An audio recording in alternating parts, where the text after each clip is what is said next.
Okay, so we start with apologies. I have apologies from David Blackburn and from Tom Power. I believe that's the only apologies, unless anyone can add anything to that.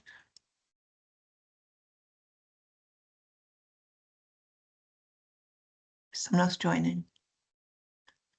Thank you. Okay, well, we'll carry on now, I think. First item on the agenda is declarations of interest. Would anyone have a declaration of interest to make? Dennis, please. Morning, Chair. Morning, colleagues. Yes, item 7. Because of the nature and what's stated in the paper, I think it's a transparency statement from me, Chair, in that I am the chair of the NHS Grampian charities, and it makes reference to the charities in that paper. So it was just for a transparency statement. Thank you, Chair. Thank you very much, Dennis. Colette, please. Same statement. I'm the Vice Chair of the Charity Committee. Thank you, Colette. And I would also like to make a transparency statement in relation to item 7. In my position as chair, I attended the launch of UCAN's fundraising campaign, and I've considered that carefully, obviously, and I've decided I can remain and take part in the matter today. Thank you. Adam, please. Thank you. Good morning, everyone. Thank you, Chair. I'd like to make a transparency statement, exactly the same as Alice, and I also attended the UCAN funding launch event. Thank you. Yeah. Okay. Thank you very much for that. Thank you. Now we've got that business underway, and I can't see any more declarations of interest. I will now welcome you all formally. I think we've got people settled in the meeting now, so welcome everybody to this meeting of NHS Grampian's Board for December 2024. Before we go into any further business, I would like to welcome our new non-executive board member, Kathleen Robertson, to her first formal board. Kathleen is the new Murray Council nominated member, in addition to being the leader of Murray Council, and she formally took on her role on our board on Monday. So a very warm welcome to Kathleen. I'm really pleased you're able to join us at this meeting today as well. Thank you. Now turning to recent events, I would like to acknowledge the Herculean efforts of staff and partners right across health and social care in responding to the critical incident declared at the end of November. Whilst the incident is covered within the Chief Executive's report, on behalf of myself and the non-executive members of the board, I would like to pass on our gratitude to colleagues, neighbouring boards and the Scottish Ambulance Service who supported NHS Grampian through a very complex and challenging situation.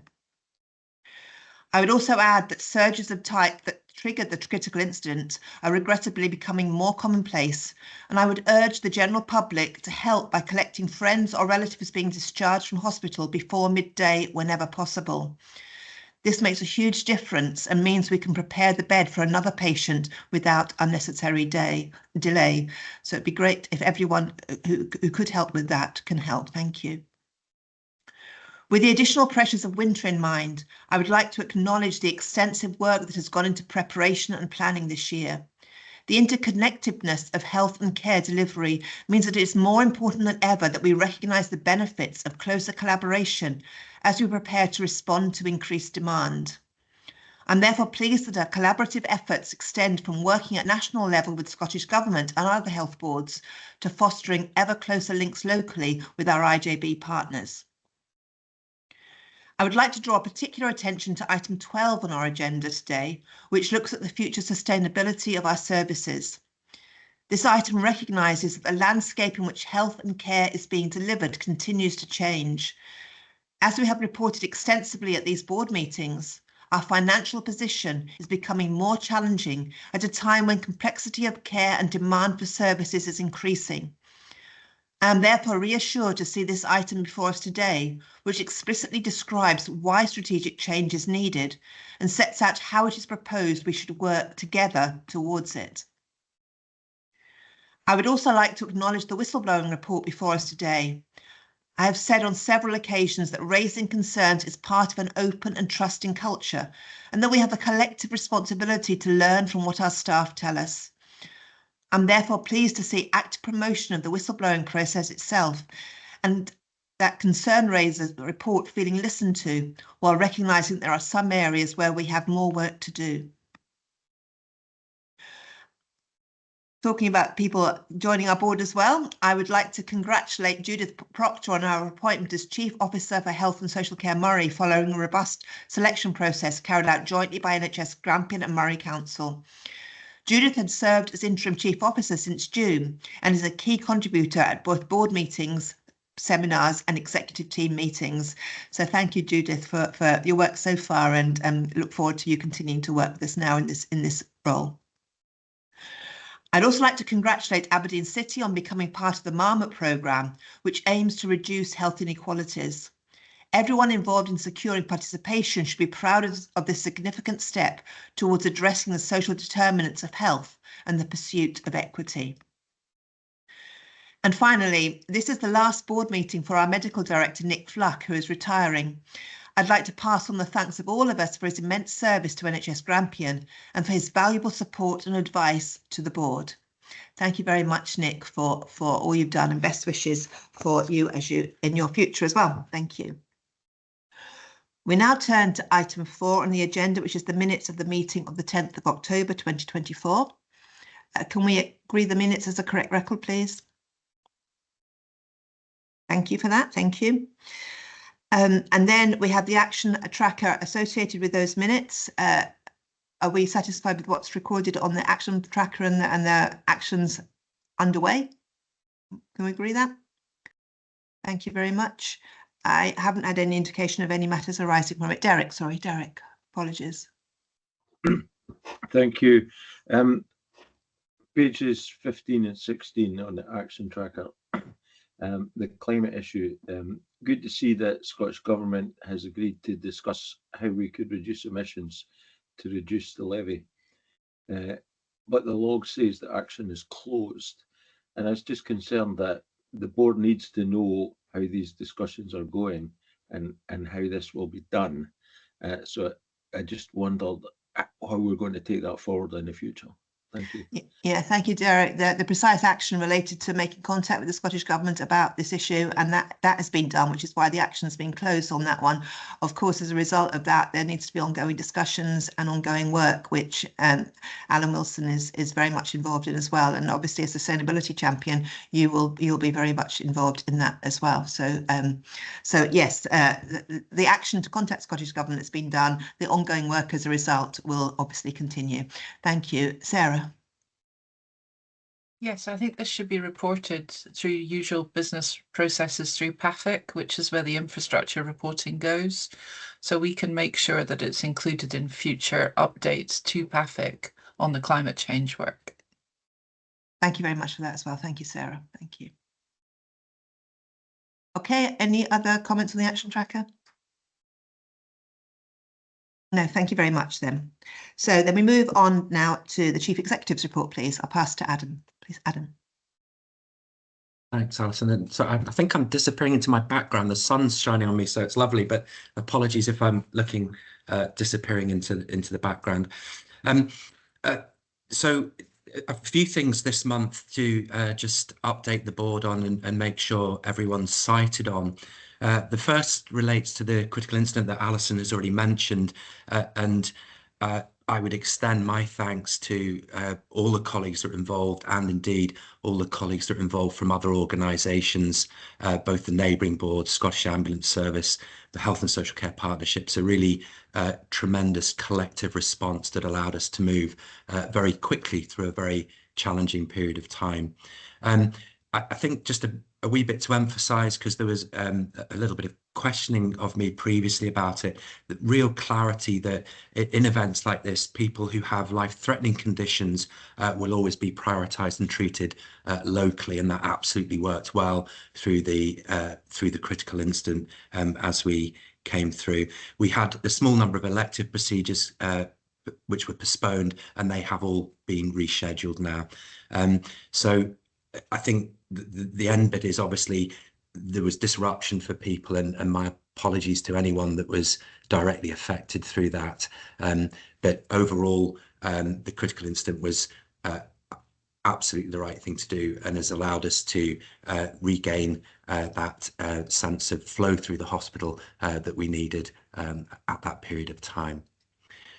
Hot on the heels of the critical incident was the diarrhea and vomiting outbreak, the norovirus, at Dr. Gray's Hospital.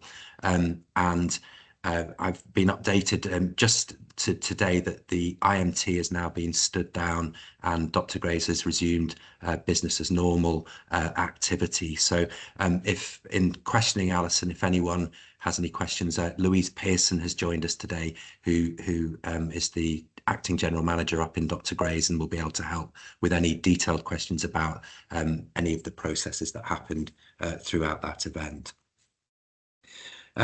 The next bit I was very keen to share and absolutely set out was the really the system pressure that we've got, and just to highlight how busy both Dr. Gray's and Aberdeen Royal Infirmary have been since September, and you can see the figures of occupancy well above 100% for both hospitals for a sustained period of time. That of course doesn't operate in isolation. We're aware of extremely busy and challenging times in health and social care partnerships, so in our community settings as well. And the combination of this clearly creates the pressure that we're feeling really every single day in the whole health and care system at the moment. And I think one of the things that we reflect a lot on as a team, and in my conversations with the chair a lot, is how in the times of enormous pressure that we've got, it's more important than ever to work as a whole system. And again, that's really important and key work for all of the leadership team that are around the table today to continue that joint working. And certainly for budget setting for next year, we've got, I think, a much better process than we've had before, working with health and social care partnerships and councils, working absolutely together in a joined up manner. So again, in the day-to-day operations, we absolutely have systems to make that work. And again, I think the systems for the strategic and budget planning are starting to work better and better as we go forward. There's a couple of updates on the building projects, absolutely separately as two different things. The Baird Family Hospital, as you can read, the envelope's finished, the bridge is done and things, so some really good. An impact assessment of the proposed alterations is underway, and we'll be able to take that forward in early 2025. And the Anchor Centre remains on pause. There's a process ongoing at the moment to agree exactly on the impact of occupancy of the new building. So the subject matter experts are working extremely hard on that together, and we'll be able to be clear on that early in the new year, when we will come back to the board with the next steps for that. The key bit at the end that I'd written there relates to the continued support from Scottish Government to ensure that the buildings reach completion, and any additional costs they've faced for the building work to conclude. And then the final bit that I was really keen to do, I was extremely reflective about this, and it's a sense of balance of what we report and how we talk to, you know, the public, to our 17,000 colleagues and things. And I find often, from my perspective, I speak about things that are very challenging, very difficult, and particularly in formal settings and things. And that needs to be balanced with some of the really positive, incredible innovation, good news stories that happen every single day across different teams, and just trying to find that balance. So the worry being that often if we concentrate through Daily Brief on some of the positive things as well as lots of factual things, it can often feel for staff when I'm out and meeting colleagues, and I kind of don't get it and I don't understand the pressure they're under and things. So I'm extremely aware of that and spend a lot of times out meeting teams. So just trying to bring a bit of balance with, I've listed just three really exciting and really impressive things from colleagues that are there. but it's absolutely hand in glove with a number of the papers today that are on the board meeting that are absolutely and extremely transparently setting out the challenges that we're facing. But the stories that I hope if you hadn't seen them already, I hope you enjoyed just reading about those things that are really fantastic. And my last comment, Chair, was just to say that, again, I often find myself reflecting that despite in the role I'm in, you see lots and lots of the challenges repeatedly that you'd expect in a big organisation in the whole context of health and care at the moment.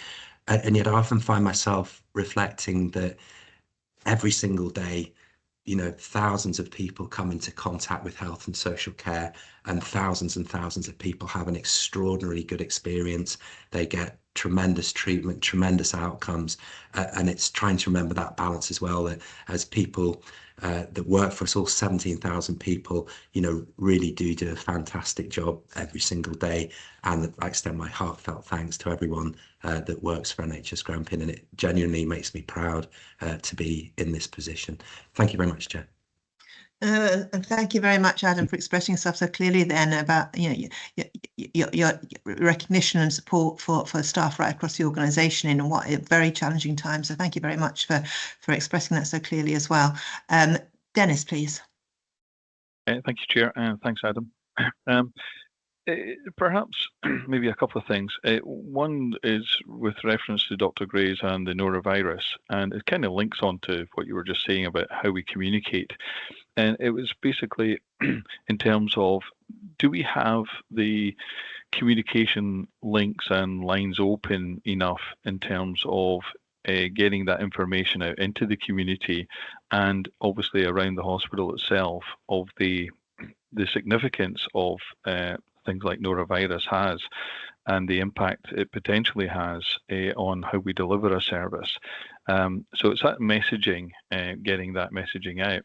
And are we aware of how it impacted on our primary care providers as well, within the Moray and obviously the bordering areas that people use Dr. Gray's, in terms of the impact on our primary care providers and obviously our community pharmacy people as well. So it really just on that basis of how we get that communication out, and are we aware of the impact that the norovirus had in the community? Thanks, Adam. Thank you. Yeah. Thank you. I think Judith actually is coming in to respond to that one. So, Judith, thank you. Thank you, Chair. I'm happy to, and thank you for your question, Dennis. I think in terms of the communications, at the point when the incident was at its height, we had a business continuity process set up. So there was a strategic group, which was chaired by the Exec Director on call, a tactical group, which I co-chaired with Geraldine Fraser, given the interdependencies across Grays and ARI. And in both the strategic and tactical group, and indeed on the IMT, we had colleagues from comms around that, just so that we were able to draw on their expertise in relation to the best way to communicate, both publicly and indeed to our primary care and community colleagues, and very importantly to colleagues within Dr. Gray's itself. So I think we certainly improved as we went on in terms of the speed at which we were able to communicate the issues, and indeed the progress that was being made as we moved through. I know that Robert's on the call. He will have a perspective, I think, from primary care in Moray. We've certainly, as a senior management team within the Health and Social Care Partnership, kept a keen eye on whether or not the level of norovirus circulating in the community has had an impact on our delivery of health and social care, and it hasn't. We haven't had excess or unusual levels of sickness absence and unmet visits. So whilst we have had 3 care homes have been impacted, we haven't seen a wider negative impact on the delivery of care in the community. Thank you. Thank you very much, Judith, and thank you for the question, Dennis. I've got Hussein and then Bert, please. Hussein, please. Thank you very much, Chair, and good morning, colleagues. And can I firstly echo your thanks, Chair, and Adam as well, to all the staff during a critical incident. A comment and a question, if I may, Chair. Firstly, Adam, thank you very much for the report. As always, extremely well written. I also really like your personal anecdotes and reflections and the good news stories that have been incorporated into it. I think it adds some welcome humanity into the tone that you often see within board papers, and that's extremely welcome. And please feel free to keep doing that. My question, probably not surprising to colleagues who've heard me before, the critical incident was about 2 weeks ago. My understanding is that there has been a hot debrief already, but I appreciate that there will also be a deep dive into this in the weeks and months to come. But are there any immediate reflections that you have in terms of learning or things to mind for the future? Thank you, Hussein. Adam, please. Thanks, Hussein, for your comments as well as the question. Yeah, so the hot debrief, we should have the results for that. So the hot debrief works as people putting comments in, and I'm expecting to see the summarized comments imminently. The deeper dive, so the formal debrief happens within I want to say 4 weeks. I'm pretty sure it's 4 weeks of the event, and is being led by Eddie Graham, who heads up the resilience unit. That brings people together, and it builds on the hot debrief. So it builds on people's reflections of what they responded to literally 1 or 2 days after the critical incident was stood down. So that's the process. From a personal perspective, I think there were a number of things for us to learn about. You know, how we came together was tons of really positive stuff, and clearly things that were probably operational details that we need to just pick up for any events in the future. So again, just a sort of a normal learning process. In terms of the broader strategic lessons, I don't think the event revealed much that we probably didn't understand in our overall system. So probably not learning at that level, but I think definitely learning about how we respond and how we do our contingency work and things. So probably things that you'd expect from an event like that. Thanks, Chair. Thank you very much, Adam. Thank you, Hussein. And finally, Bert, please. Thank you, Chair. Good morning, everyone. My point is exactly the question that Hussein made, which was about the debrief of the critical incident. So it's been covered in Adam's response. Thank you. But just also to extend my thanks to everyone involved in what was a very difficult situation. Thank you. All right, thank you, Bert, for that. And finally now, Derek, please. Derek. Yeah, thanks. I asked this question in the audit committee, and I got the answer, so I know the answer to the question. But I thought, given that we're in public here, ARI was at 111%, but Dr. Gray's was at 124%. But I understand that the event was called because of the difficulties at ARI, and I just wondered why. Obviously, I know the answer, but just if we can have that in the public, please. Thank you. Thank you, Derek. Adam, can you respond, please? Yeah, perhaps cautionary, I should check, Derek, who gave you the response in the audit committee and ask them to do it so as we get the same answer. But I'm very happy to answer it. So I think the occupancy is part of how our system operates, and the occupancy being above 100% relates to the number of people that are in non-standard bed spaces, and the capacity of the two hospitals is different by scale. So the proportions are with a much lower denominator, slightly different in Dr. Gray's. The trigger for the event at ARI related to 4 component parts, which were the number of people who were leaving the hospital with delay, the relationship of the number of admissions that were coming in, the acuity of the admissions, and therefore the throughput of the hospital, and those reached in ARI on the Thursday a number of components that were then unmanageable without putting in place some different actions. So we reached a trigger that became obvious for us to respond to. And I hope that's the same answer you got. Thank you, Derek, smiling. So, Thank you. Thank you. so I presume it is. Thank you. Thank you very much. Thank you. Okay, thank you very much. We are asked to note the Chief Executive's report. So can we now note that, please? Thank you. We formally noted it. And we're now turning to item 6, the forum reports. These are the reports from the Area Clinical Forum and the Grampian Area Partnership Forum. And you'll note that they've been brought forward on the agenda to give the prominence that they're due, that they require, and to give that staff voice its rightful place on our agenda as well. So this is now where they are positioned. So with that, I will turn first of all to Mark to introduce the paper. Mark, I can't see you. There you are. Hi, I'm still here. Yeah, thank you very much, Chair, and thank you for highlighting that these reports have been brought higher up on the agenda. We do appreciate that coming from ACF and GAPF in the importance of these reports as we can see them. Obviously, the report is in front of you. This report obviously was prepared after the ACF meeting and therefore before the clinical incident was declared, and therefore there will be no reference to that within this report, just given the dates at the time. I think if you read through my report, you might see, which is unusual for me, in that I agree with Adam that we like to promote the number of good aspects of healthcare delivery that we do every day, but we were seeing some system pressures really starting to come through from ACF and being fed back from our advisory structures. They were seeing decreases in staffing levels, decreases in supplementary staff, short-term contracts ending and therefore having an impact on potential performance. And I think that was our highlight through our report.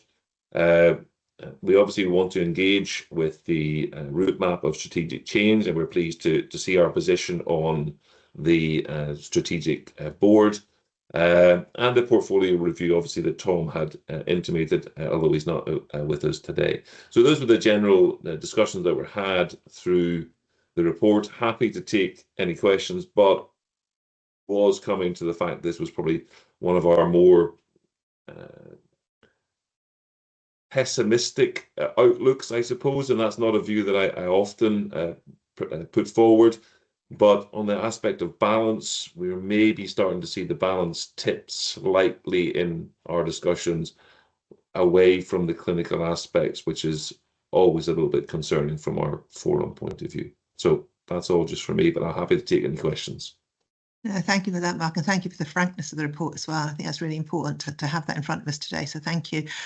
Derek, are you coming in, or was that a legacy? Sorry, that's my mistake. Right, thank you. Dennis then, please. Dennis. Thanks, Chair, and thanks, Mark.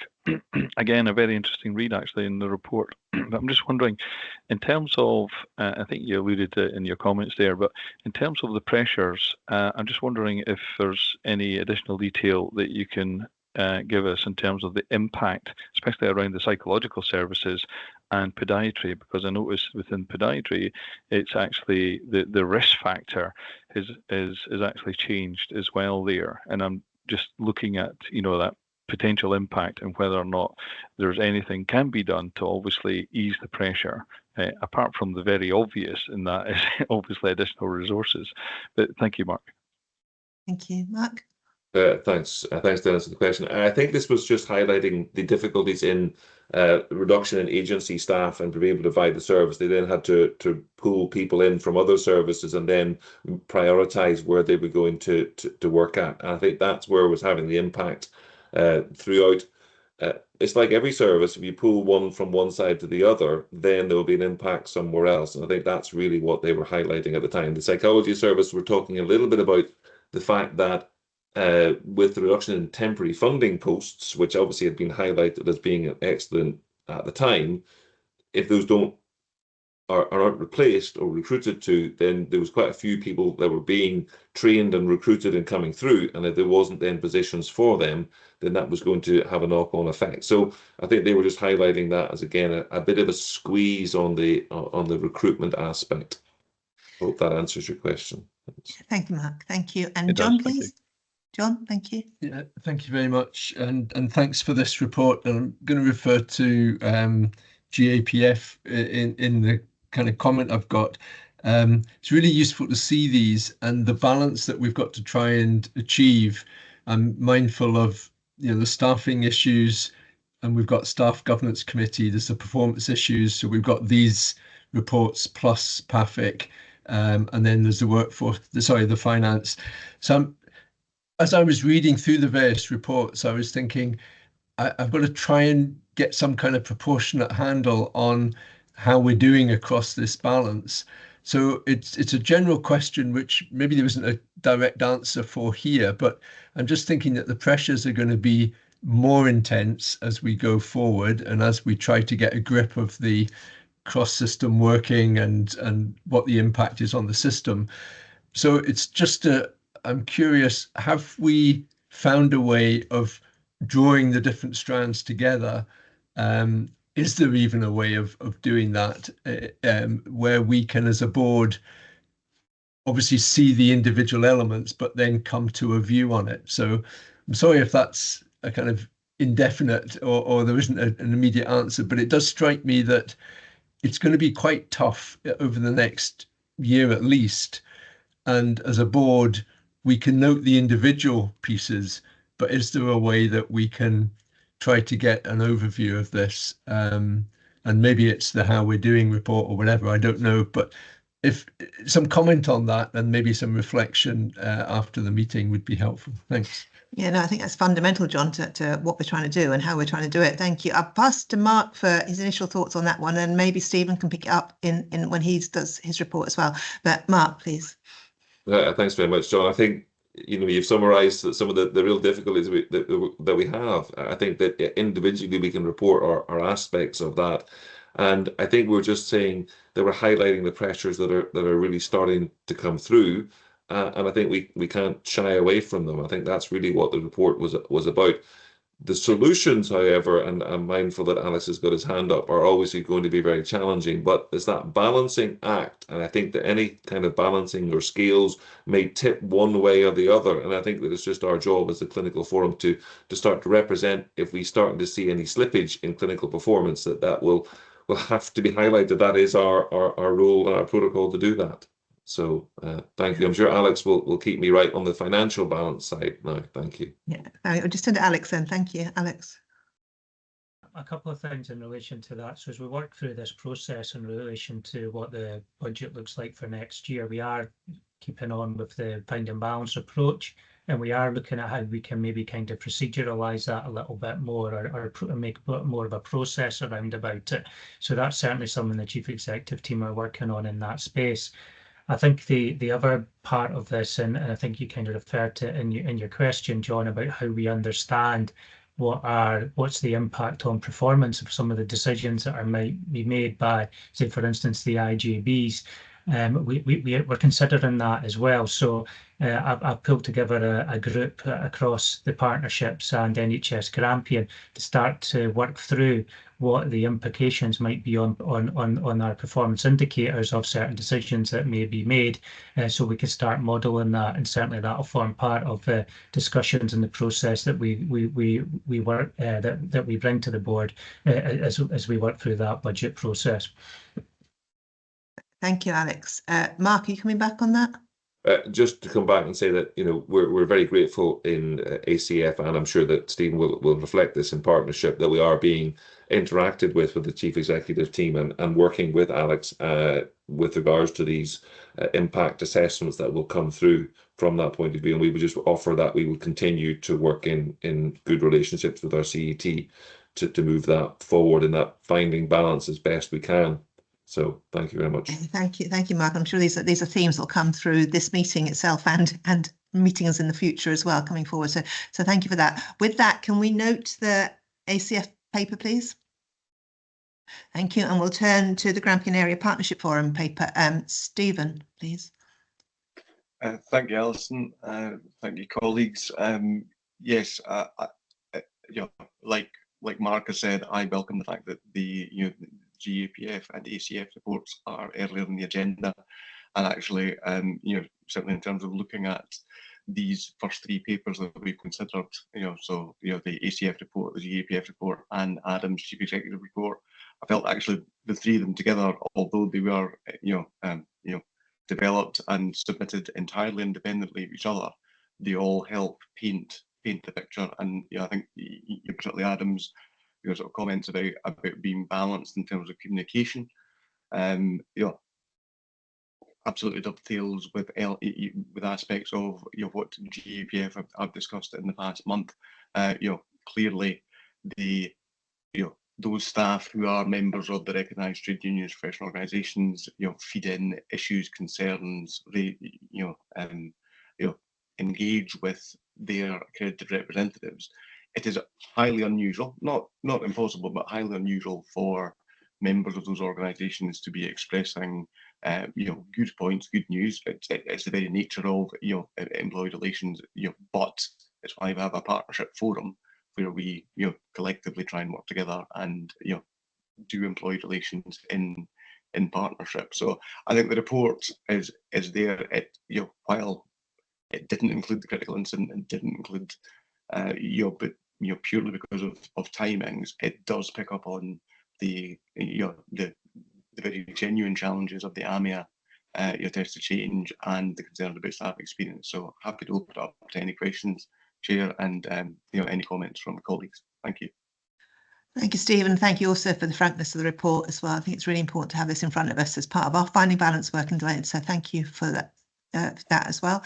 Any comments for Stephen, please? Mark, please. Mark. Yeah, I'd just like to come back on what Stephen said. I say I think that the three reports do tie together very succinctly, and I say they were all written individually and not in any collaboration at all. And looking further on down through the board papers, I think they're starting to reflect all three of those reports is going to be evident as we go through. The promotion of ACF and GAPF working together in partnership for our staff, I think, is really absolutely vital and something that Stephen and I will foster as we go forward. Thank you. And thank you very much. And that partnership between the two organisations as well is really important. So thank you for the way you're developing that as well. A final comment, I think, from Colette, please. Thank you, Chair. I think it's really a question for both Mark and Stephen.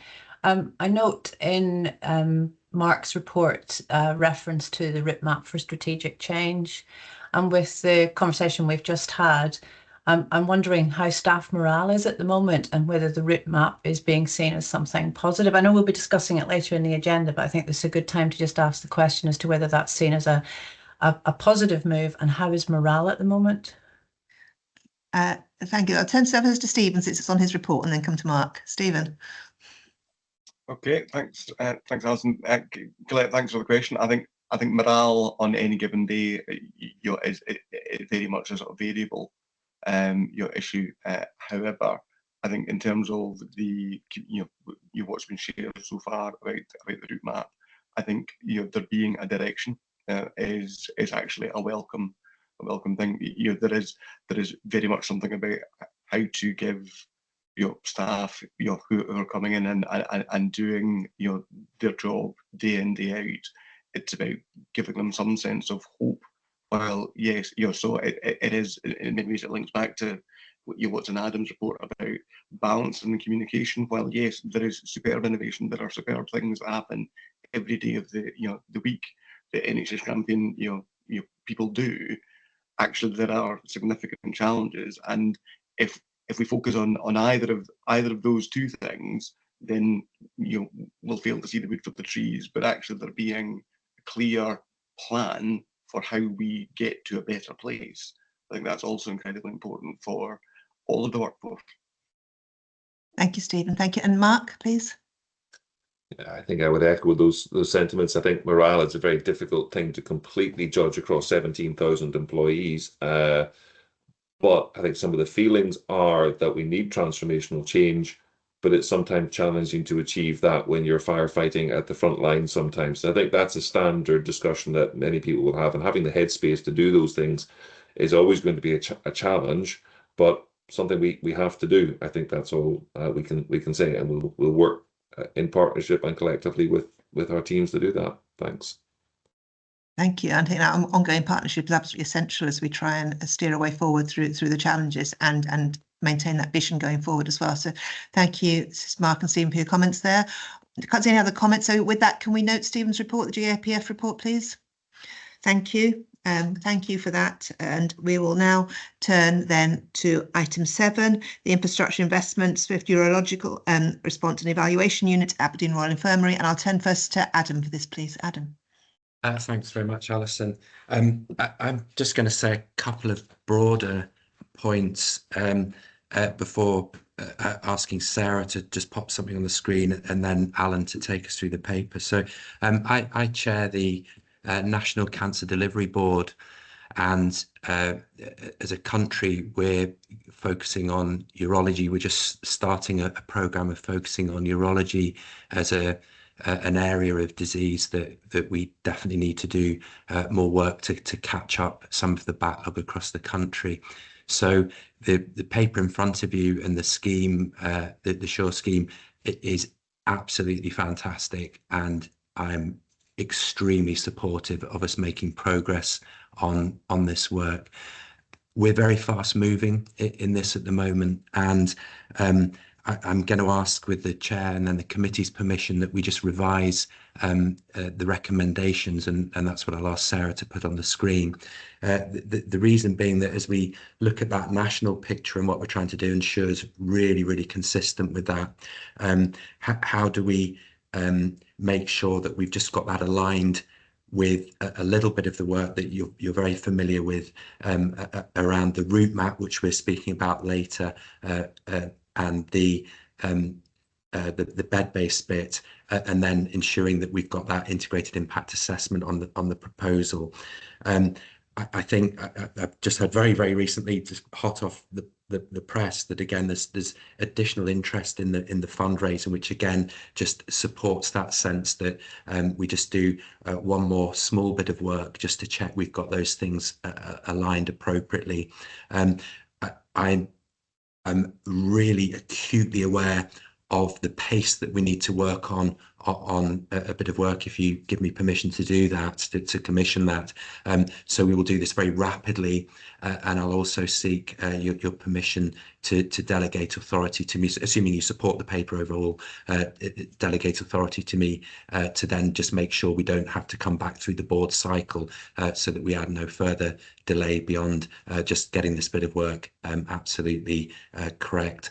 So Alison, if it's okay, could Sarah pop up just the suggested amendment, and then we could perhaps pass to Alan. Thank you, Sarah.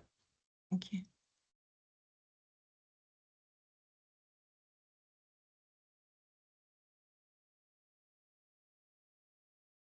Let me know when you can see them. Yeah, that's up on my screen, Sarah. If you could run through, thank you. I'm going to break our rule for not using the chat. I'm actually going to post them in the chat as well, so people can have them open themselves, because I think we'll have to take them down if they're going to be a long discussion. So I'll just post the recommendations in the chat now as well. And Sarah, we will also need to read them out so that everybody is aware of them as well.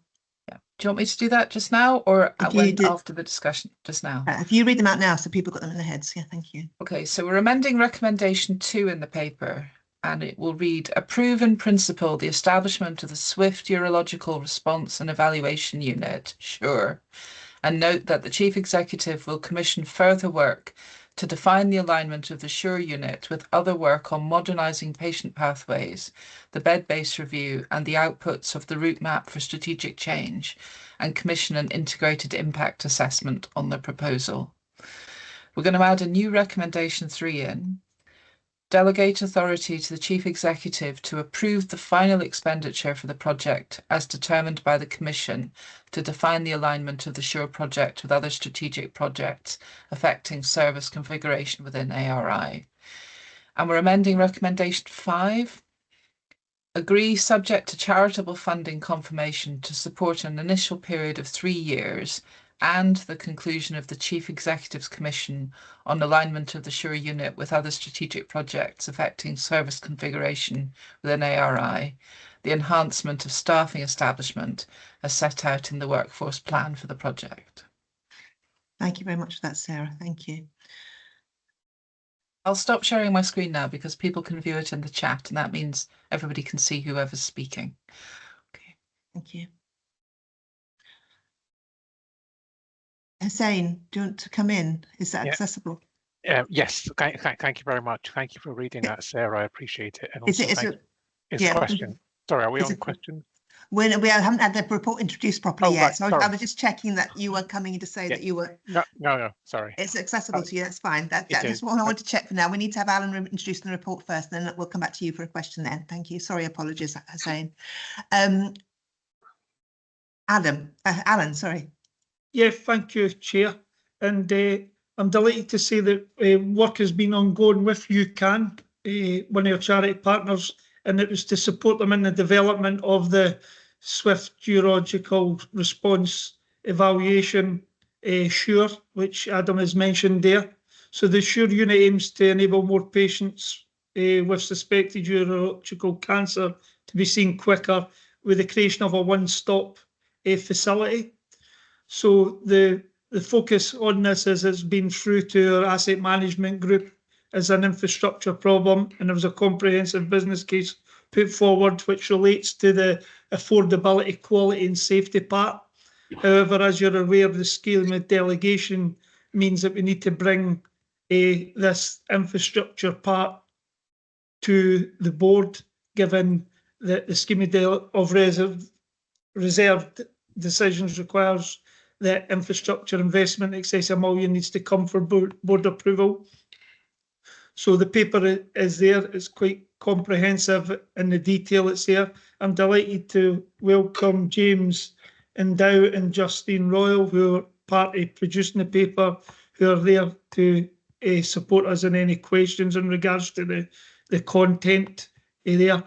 So the asset management group on the 28th of October considered it and provide the assurances of readiness of a project to progress to the delivery, subject to concluding the final arrangements as with Adam's alluded to in that there. So I'm open up the paper now for any questions that we can hopefully support you with. Thank you, Alan. Hussein, would you like to comment now? Thank you very much. Second time lucky, Chair. This is an obvious question which has perhaps already been answered, but I think we have to be really careful in terms of the language that we use, so that we're all completely clear on what we're doing. My reading of the paper is that, subject to charitable funding, we're seeking to approve this going ahead. And I appreciate the context that has just been put around some of the alignment with strategic work. I'm not entirely clear from the report as to what the mitigations are in the event that the charitable funding is not secured. And I just wondered if, for everybody's benefit, we could maybe just have some narrative about what the thinking is around that. I appreciate that might already been covered, but as I say, I think it's better that we have this crystal clear. Thank you. Alan, do you want to take that? Yeah, so as far as the paper it's went, the funding has been in place. We have had that discussion, but I'll probably revert to Alex in regard to his role as the Director of Finance and his confidence in regarding the investment needed. Thank you. Alex, would you like to come in?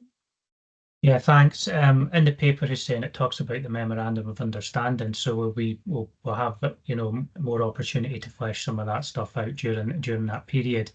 Obviously, I'm mindful of the financial risk to the board and and also to UCAN, so we'll need to work closely, as we have done, to get the project to this stage in those discussions. You'll see within the risk section we're talking about a staged approach to delivery in relation to making sure the funding's there before we move to the next stage. And that's certainly something that we'll be picking up during that process. So that's the mitigation that we've got in place at the moment.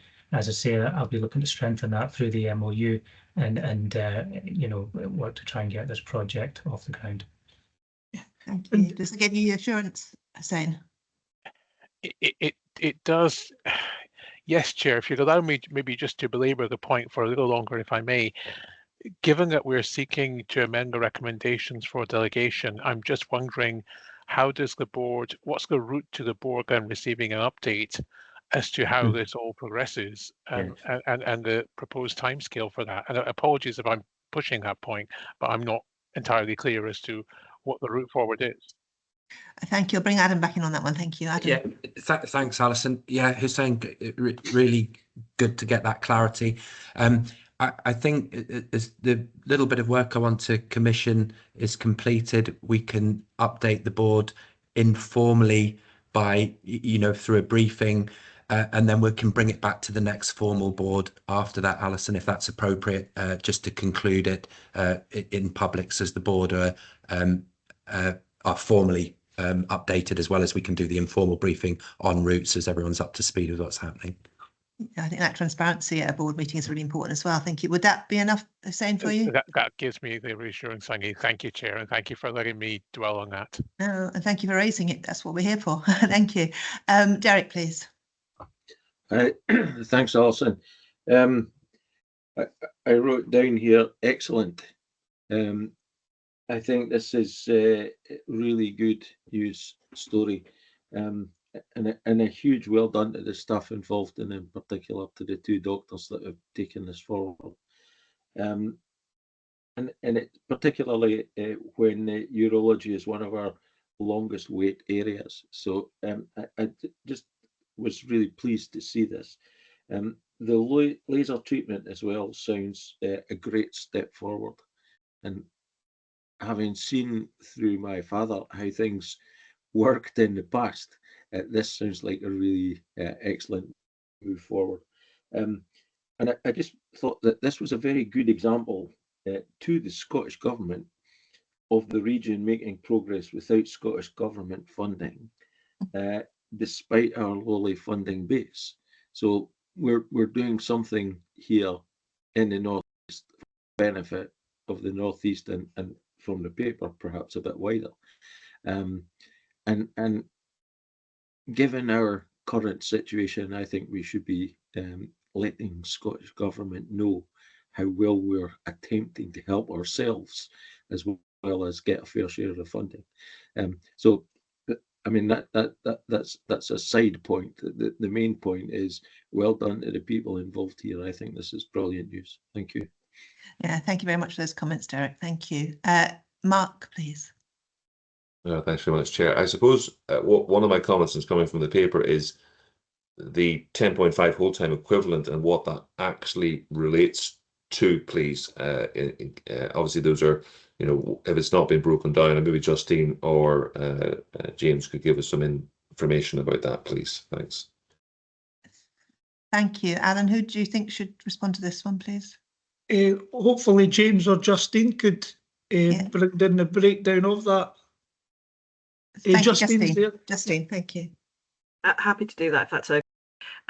So in terms of the staffing, obviously the specialist nurses are the key here.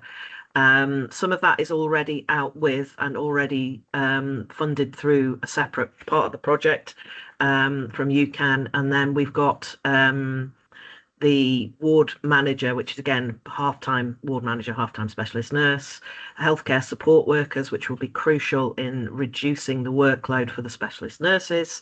And then we are also looking to fund the clinical support services that we need. So we're looking to fund the pathology input, the radiology input, and the radiographer input, because clearly we are not a standalone service, and we recognise that there are significant areas needed for support in those regions as well. Thank you very much, Justine. Okay, Mark. Yeah, thank you very much. A very well thought out project, and thanks. Obviously mindful of the other support that you'll need from other services. So yeah, I welcome your report completely. Thank you. Thank you, Mark. Thank you, Justine, as well, for coming in there. I appreciate that. John, please. Yeah, thank you. It's really to add to the comments on this. I think it's very welcome to see the start of some data there about reducing future demand on the service, and really would just want to signal welcoming that as something that we need to see in future reports more widely, so that there's an investment at a time that's quite difficult, but it will have an impact on the system going forward, and that early intervention. So and I suppose it's being looked at as, I think it's called reducing demand, is it, in the strategic change board paper that's coming up. So just to highlight that, but also I think to applaud the work of Justine and James and their colleagues, probably over a number of years, but also now in bringing this forward. So I think I'd like to ask if the board would add that to its note of this meeting. Thank you. Yeah, thank you. That's similar to the comment John made as well, Derek made as well. So thank you for that, John. Sandy, please. Chair, just really supportive of this. It's potentially very innovative, and it's going to make a huge positive impact in Grampian. And I welcome the suggestions by Adam to try to accelerate progress in relation to this. I suppose the only thing I just wanted to add, just looking beyond funding and looking beyond processes, are we reasonably confident when it comes to recruitment and retention and redesign that we'll be able to deliver on the staffing? Because that is constantly an issue in Grampian. And coming back to Mark's point, the development in one part of the system can have a knock-on effect, not always positively, on another part of the system. I think that needs to be done in parallel in terms of trying to accelerate this project, just to have some assurance that's happening. I think Justine's indicated as well. You're going to come in to respond to that, please, Justine. If that's okay, Madam Chair, thank you. It's a valid concern. I would like to offer some reassurance, particularly around the specialist nurses. We have very good recruitment and retention with regard to our specialist nurses. We work very closely with our nursing colleagues to make sure that we are not denuding the surface elsewhere, because obviously that's important, but growing them from within. So we have a good plan in place for our specialist nurses and also for our healthcare support workers. We've discussed things with the radiology department, and I'm confident that there shouldn't be a major issue there. The area where there will be, I am certain, significant difficulty will be in the pathology department. Unfortunately, that one is beyond my control. But my understanding is, speaking to other services across the whole of Scotland, this is a Scotland-wide issue that probably is beyond the NHS Grampian Board to deal with. Thank you, Justine. Sandy, okay with that? Yeah, I just wanted to be assured that we're sighted on it fully and work's ongoing, so that's very helpful. Thank you. Thank you. James, do you want to add an additional comment to that? Well, two quick comments, Chair, if I may. Firstly, to thank the board for not only allowing us to come and have a conversation with you today, but for the 18 years of UCAN since we established it, for all of the support that NHS Grampian has given us. We've always worked hand in glove with the board and with our management team. We're hugely grateful to that. And also for the huge support NHS Grampian and UCAN has had from the public, the general public in the north of Scotland, patients and their families along the way. I think we've always been mindful in urology that if we have to innovate in the middle of huge challenges we've had over the years in NHS, not only in Scotland, but across the NHS, that we will always have attention on how we innovate, whilst at the same time mitigate risks in terms of other services. And we saw this when we brought the robot, the first robotic surgical system to Scotland. Adam will remember this well, when the Scottish government told all of the boards not to even mention the word robot. And we had to make all sorts of delegations to the Scottish government to get past that. And those were one of the concerns, that if we were to bring the first robot to Scotland here in Aberdeen, we'll have a urology service, not only that is not the same as the other services in Grampian, but also across Scotland. But it did not prove to be the case. And actually, it was a catalyst to now Aberdeen having 3 robots and many other services across Grampian using the robotic system. It takes time, but it takes innovation, takes risk, and the board takes risks with us in this.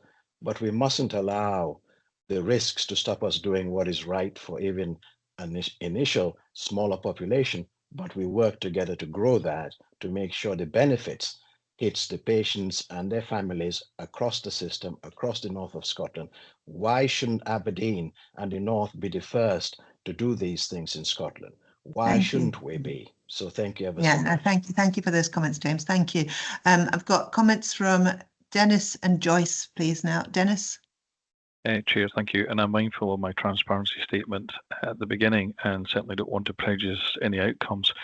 But I recently was at 212, Ward 211, I should say, Ward 211. Partly as a patient in terms of my annual review after having actually successful surgery a couple of years ago.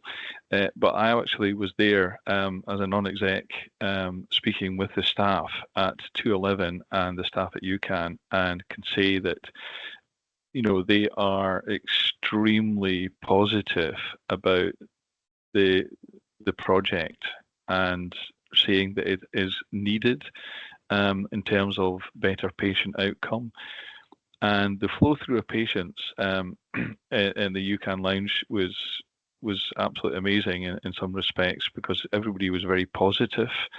But the nurses there are to be commended in the way that they communicate with the patient group.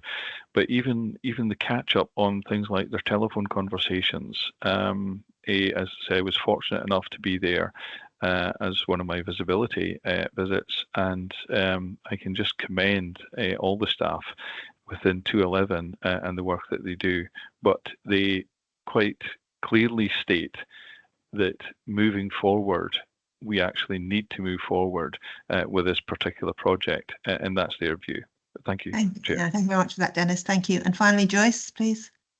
Thanks. I'd just like to say I'm highly supportive of this project, but I'd like to commend the team, which is a great demonstration of what a small creative team can do when they're given the autonomy to get on with something. I think this is the sort of thing that we need to be doing more of in the North East. So thank you very much to James and Justine and the rest of the team. Yeah, indeed. Thank you very much to everybody who's been involved in the development of this project, and both within NHS Grampian and outside as well. So thank you very much. We have the recommendations as amended. Can we agree the recommendations as amended? Okay, thank you. I think that's an agreement there. So amended recommendations agreed. We've also had several comments made about welcoming this and thanking people involved in that. Is that something the board would like to do as an action as well? Is that something that Derek and John both mentioned that as well? So we can take an additional action to welcome, to communicate our welcome for this work and commendation to those involved. Okay, thank you very much for that. Thank you very much for that discussion as well. And thank you for Justine and James for joining us for that item as well. Thank you. Thank you so much. Thank you. We'll now turn to item 8, the Board Assurance Committee Terms of Reference. I'll turn to Sarah for this one, please. Sarah. Thank you, Chair. I don't propose to give a detailed introduction. The revised terms of reference have all been through each committee, I understand, and are here for the board to approve as part of the normal governance process. We're recommending review every 2 years from now on to allow the terms of reference to settle down. There's also an update to the board on the position of the Spiritual Care Committee, which was formerly a committee of the board. But after a review at the beginning of this year, it was determined that it didn't need to be a committee of the board, and different arrangements have been put in place for that committee to sit as part of the Nursing and Midwifery and AHP division and report through the nurse director. So the paper's here for the board to agree the new terms of reference. Thank you. Yeah, thank you, Sarah. And indeed, the papers have been round. Each of the committees has agreed its own terms of reference. Thank you. Derek, please. Thank you. As the board's sitting pedant, I'd just like to note that the perfect paper, instead of saying review by 2 years, says 3 years. So if that could be amended back, that would be perfect. Thank you. Thank you. I'm sure we can agree to amend that to 2 years, so it's in line with everything else. Thank you. And John, please. Thank you. And as the board seeking clarification, just on the deputies for the committees, can I just clarify whether that is for us to actually appoint somebody as the deputy for the duration of that 2 years, or whether that's just saying if the board chair, if the committee chair is not available, then for each meeting, if it's needed, you appoint a deputy, just for consistency, or just clarify whether it needs to be consistent across those tours. Thank you, John. The intention is that each committee would appoint a vice chair, if we use that word, a deputy, to the committee to be in that sustainable position going forward, that continuous position going forward. Obviously, that can be reviewed at any point who that person is, but the intention is that each committee would have a chair and a vice chair. Okay, thank you. And the chair will determine that. The chair will determine the vice chair. Yeah. Thank you very much. Okay. With those two clarifications and the amendment to the 2 years on PAFIC, 2 years for review on PAFIC, can we agree the terms of reference, please, as set out? Yeah. Thank you very much for that one. Thank you. And now we will turn to item 9, the How Are We Doing report. I'll turn first to Alex, please, to introduce this, please. Alex. Yeah, thanks, Chair. As you know, we've been on a bit of a process with regard to the performance for some time now, and we had a good conversation at PAFIC a couple of weeks ago in relation to the How Are We Doing report, where we actually had a little bit more information than was presented today. And I know that it's a comprehensive report, but the poor PAFIC committee got even more pages to have a look through in relation largely to the deliverables, and really gave a good.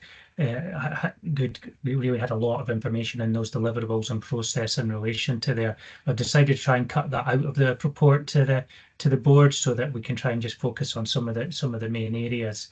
As usual, I'm not going to say much more in relation to this report. The Chief Executive team's here to answer any questions on their spotlights. But I would just like to invite Daniela Brawley, who's one of our sexual health consultants and our lead for sexual health, to talk about page 131 of the report in relation to the abortion performance. So I'm going to just, if that's okay, pass over to Danielle just now, who will just provide the board with a little bit of additional information on this area, which I know has been of interest to the board previously. So thank you. Yeah, indeed, it has been. So Danielle, good to see you joining us today. Hi there.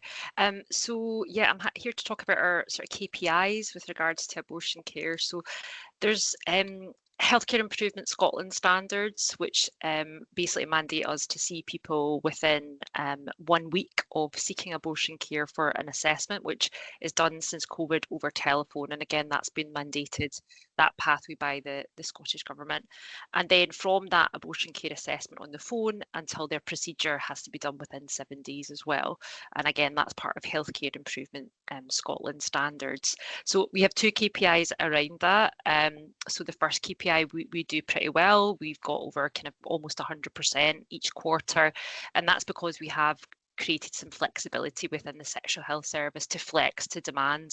However, just to make people aware, if they're not already on the call, there has been a significant increase in abortion care demand since COVID. So in 2022, across the whole of Scotland, and indeed across the whole of the UK, there's been about a 20% increase in demand and a further 10% increase in 2023.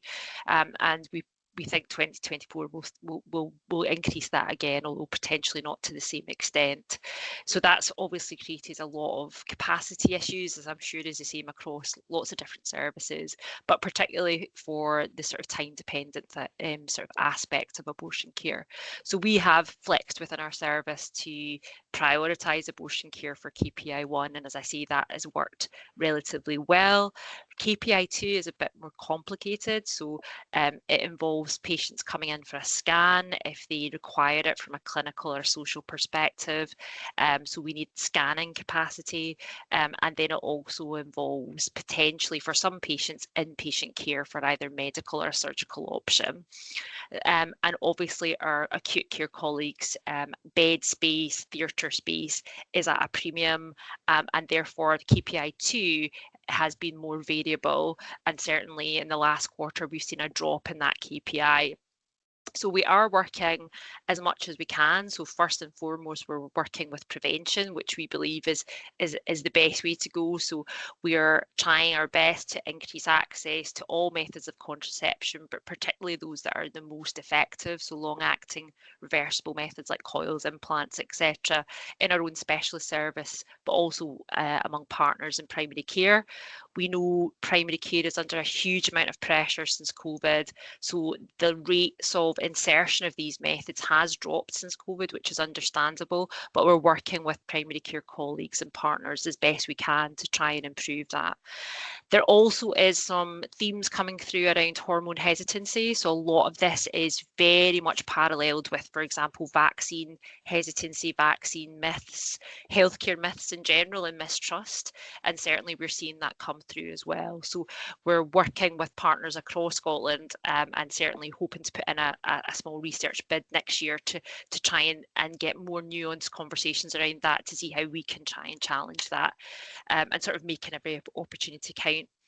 More operationally, we're looking at scanning pathways. We have some pressures in terms of retirements coming up, but we're looking at trying to streamline the scanning pathway and also working across the Women's Board at trying to work with acute care partners to having a bit more of a flexible response to increase, surges in demands across the year so that we can keep within our KPIs. So I'm happy to take any questions with regards to that. Thank you, Daniela. It's actually reassuring to hear all the efforts being made around this area as well and the concern being placed on it. Dennis, please. Dennis. Thanks very much, and thank you for that explanation.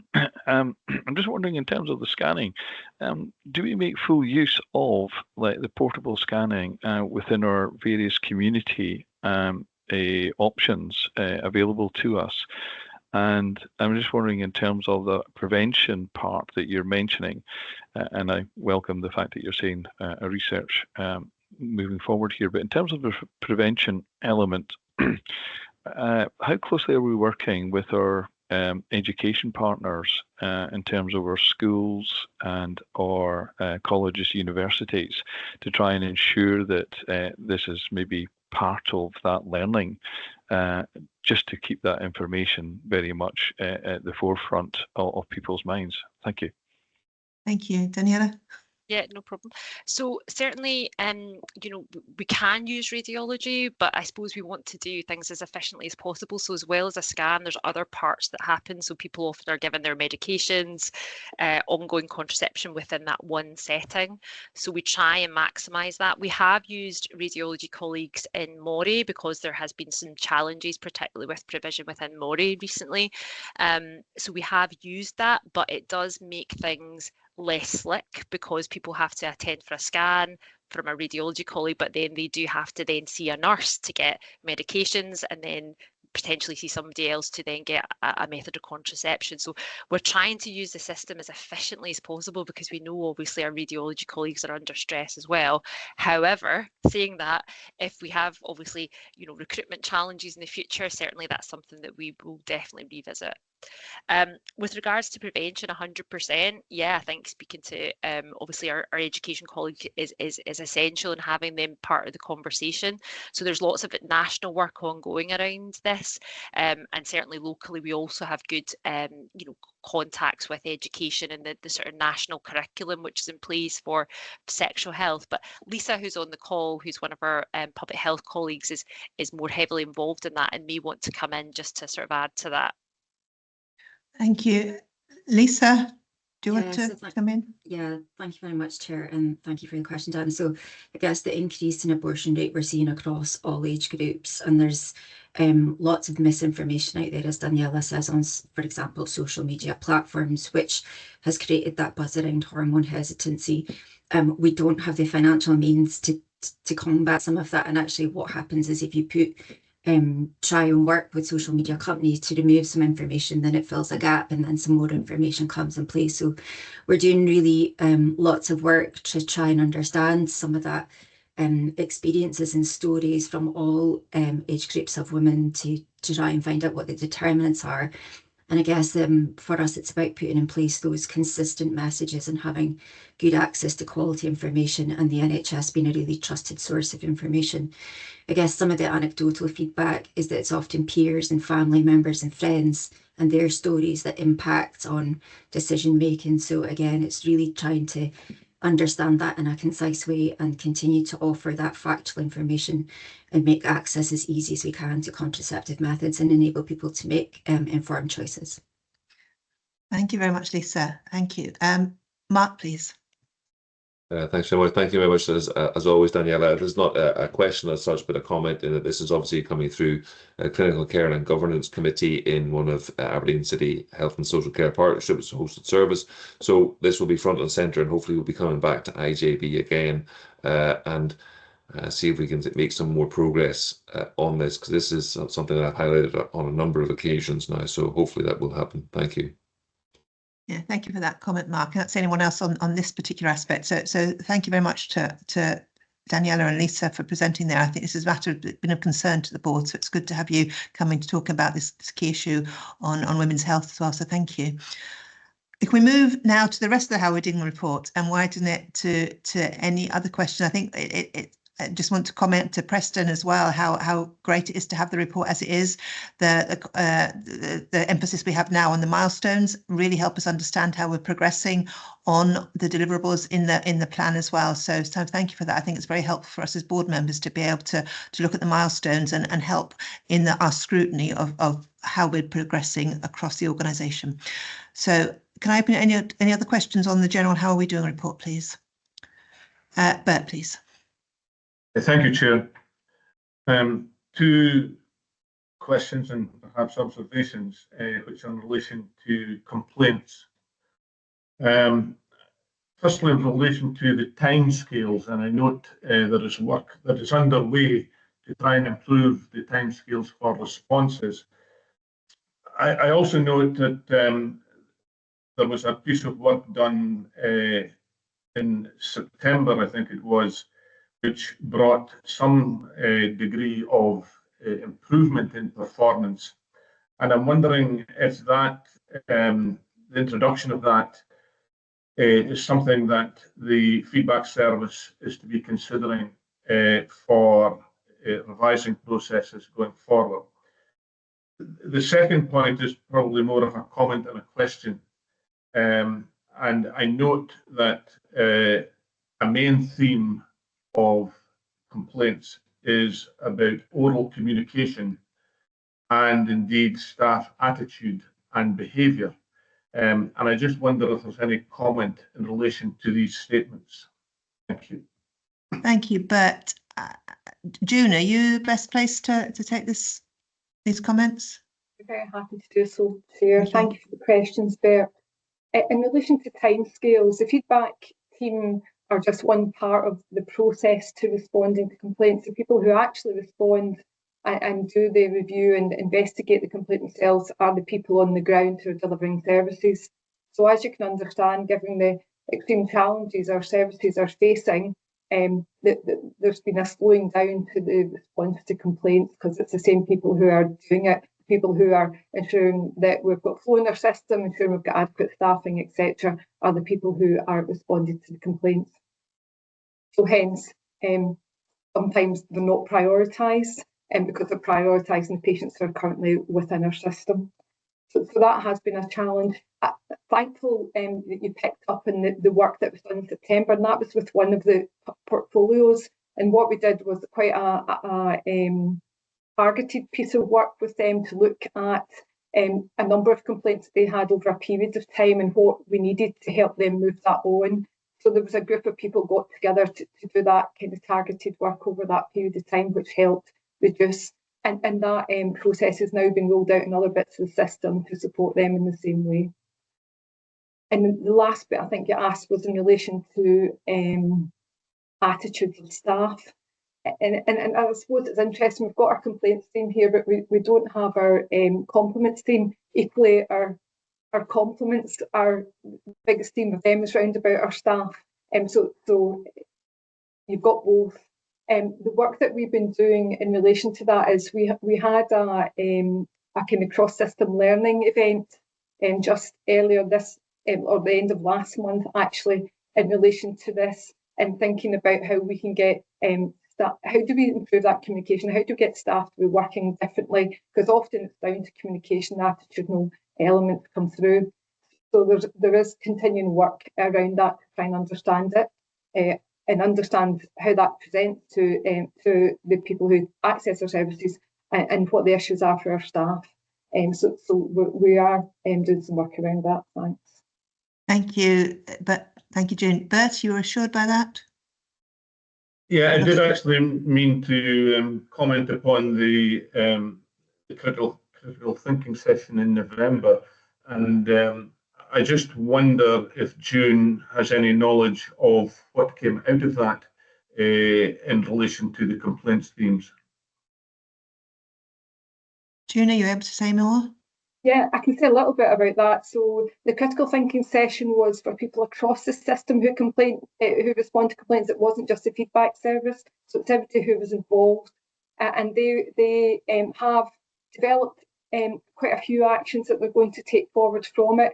I think the plan is initially to try and get more people involved in that and try and get a wider understanding. So having another session and then take it forward from there. Thank you.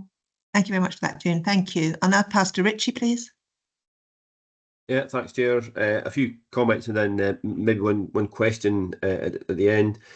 Just firstly, again, thank Preston and team for putting this together. I'm on PAFIC, so again, had the detailed paper from before and had some just direct discussion with Preston and teams around this, so it was really good to see. It's also, I think, a very honest assessment of where we are, just in terms of how we're doing, which again, I think is to be commended. Maybe an obvious thing to say, but I think it's worth just reflecting that. A couple of things there I thought were really welcome in terms of the report. One was the increasing emphasis on the voice of the citizen in terms of getting some of that feedback. I thought was again really welcome inclusion, and it's really important for us to hear and see some of that feedback. As was, I thought, the recognition around capacity and priority across all the indicators in terms of some of the challenges that the teams are facing in terms of those matters around the capacity and challenges are kind of impacting in some of the performance areas, and that's evidence with the 21 KPIs declining in performance. So again, I think it's important to recognise that, and that I guess leads me on to, and this is the point John I think made earlier. I guess that bit around as we look forward, then in terms of target setting and the indicators that we're going to be using against the priorities that we will have. We need to be ambitious, of course we do, but we also need to be realistic in terms of what's before us. So again, my question would be around maybe just a few more comments on how that process leading through into next year might go forward, just again, so we can be clear about when and how that kind of consideration takes place, just again, to make sure we're in the right place in terms of how we measure performance in future. Thanks. That's really helpful, Richie. Thank you. Adam, you want to come in to answer this one? Adam? Yeah, Richie, thanks. I think that's the $64 million question that challenges us every year, isn't it? That you definitely, as you say, have ambition, but a sense of something that's achievable. And I think the other bit that absolutely I've worried away, and I know colleagues have, and we have collectively, is having things that are definitely struggling. So, for example, if we think about our unscheduled care pathway, which we've had huge amounts of discussion at this bit, how do we pick measures that are progressive towards the big target when overall it's still not very acceptable for anybody, be that for the patients or the staff working in the area? And I think as a board, that's going to be one of the challenges in next year's delivery plan, is how do we think about that in that big picture of what we actually want to achieve and things that are measurable and progressive on the way, but we don't have a sea of green. And yet if you were the patient, you say, but I still waited in an ambulance. So I think that's the bit we're going to worry where in terms of process to get there. Preston and Alex and others lead all of my team, and then progressively those team members lead their teams through trying to find the right sense of what we progress on. We've just received the new guidance for the delivery plan for next year from government, and so Lorraine and colleagues in PIP alongside finance colleagues, because it's an integrated plan, this even more integrated this year than we've managed to date, are working through. They're leading a small workshop for us on us tomorrow to make sure we're absolutely clear what we need to do, because the deadline for it's I think it's the end of January, but it's pretty imminent. So again, we need to get the board in the loop with that to absolutely test this. And I think your question's such a good one, to test this, to make sure we don't, as I say, develop the sea of green against something that's not very good, but we're absolutely progressing in the right order. So I think that's just that super difficult balance to find. But thanks for the question, Richie, and I look forward to the broader board absolutely quizzing us hard on next year's plans, so it's just pitched in the right place. Thank you. Yeah, I saw the thumbs up, Richie, so I presume you're happy with that answer. So thank you very much for the question. Susan, you indicated, is that in relation to this as well? It is. It's just to supplement what Adam has said, because I think one of the challenges we've got around the preventative action that we take is that the metrics aren't amenable really to change over the frequency with which we report. So we have been looking both locally and nationally about how we can identify metrics that are meaningful but don't distract us to focus in on the wrong thing, but can provide board members assurance that the preventative action is progressing on track. Thank you very much for that, Susan. Thank you, very helpful. Colette, please. Yes, something different from me, actually. First of all, I'd like to congratulate the team on the quality and the depth of this report. While it doesn't always tell us that what we'd like to see, it is an incredibly useful and detailed report, specifically on the voice of our citizens. The voice of citizens and patients is obviously crucially important to us, particularly as we think about greater community engagement and how we might transform the way that we deliver services. So my comment is a plea really to think about our Putting People First programme, and we're now beginning to establish community appointment days. Each of those brings in quite a large number of patients from different communities with different conditions, and it would be a missed opportunity if we didn't also try to use those to obtain some feedback that we could feed in. Yeah, thanks very much for that. I think that's a really important aspect of our work going forward. And Susan, I'm sure you want to comment on that as well.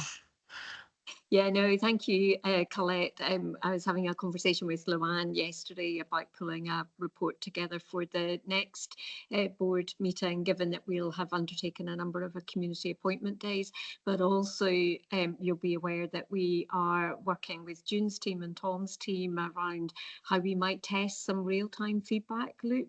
And I think that's really important because it gives teams feedback both from staff and from patients and visitors about things that are working well in an area, but also things that could be improved so that action can be taken quicker. And I think for me, feeding that back to board members will give you a real true insight into how we respond to the feedback that we get moving forward. Thank you, Susan. Reassuring, Colette? Absolutely. Thank you, Susan. Brilliant. And thank you for raising it. And I saw June was going to come in with that as well. So thank you very much for both of you for the work on that. Joyce, please. Thanks. I'd just like to back up Colette on the quality of this report and the depth of it, but the difference from what I used to see 6 years ago is incredible. So I really think the teams have done a phenomenal job on this, because we have a far better understanding of where we are, even if we don't like where we are. On this, the voice of the citizens, I would make an appeal that we don't make the answers to the problems more complex than they need to be. I think discussions with staff about being kind, treating people like you would like to be treated, thinking before you speak, all of these things are straightforward and don't need lots of improvement projects and a great deal of work. It's a cultural thing, and that's something we need to emphasise again. And similarly on the delivery plan, I would ask that we don't be too aspirational, because we're not going to get there in the next 5 years. We need to be very realistic and deliver a good service. It might not be the best, it might not be what we want to do, but if we can deliver quality at a level that is acceptable, then I think our population will accept that in this very difficult time. So people need to start thinking differently in that way. And then finally, on the statutory mandatory training, which is very close to my heart, given that I chair staff governance, I'm still very disappointed in the levels that we're reaching. Have a better understanding of why, certainly because of the pressure on the teams. But I would still make a plea for the senior team to look at the mandatory training that is being done and try and clarify what really needs to be done, when, how often, so that we can make life easier for those who are trying their best to undertake it, but failing to do so. Thank you. Thank you very much for those comments, Joyce. And I think that point about understanding and being realistic about the context we're in has shone through some of the comments today already in many places. So thank you. And it comes back to that finding balance as well as being really important throughout everything. John, you coming in, please? Yeah, just quickly, just wanted to comment at the end before we go to the recommendations. We were asked if the key organisational enablers is adding value, and I think it does. I just wanted to clarify, because we have digital on there at this report, is the idea that each report will have a particular enabler and we'll get detail on that, or what? Thank you. Yeah, Alex, do you want to comment on that, please? Or Preston? Yeah, Preston's coming in. Preston, thank you.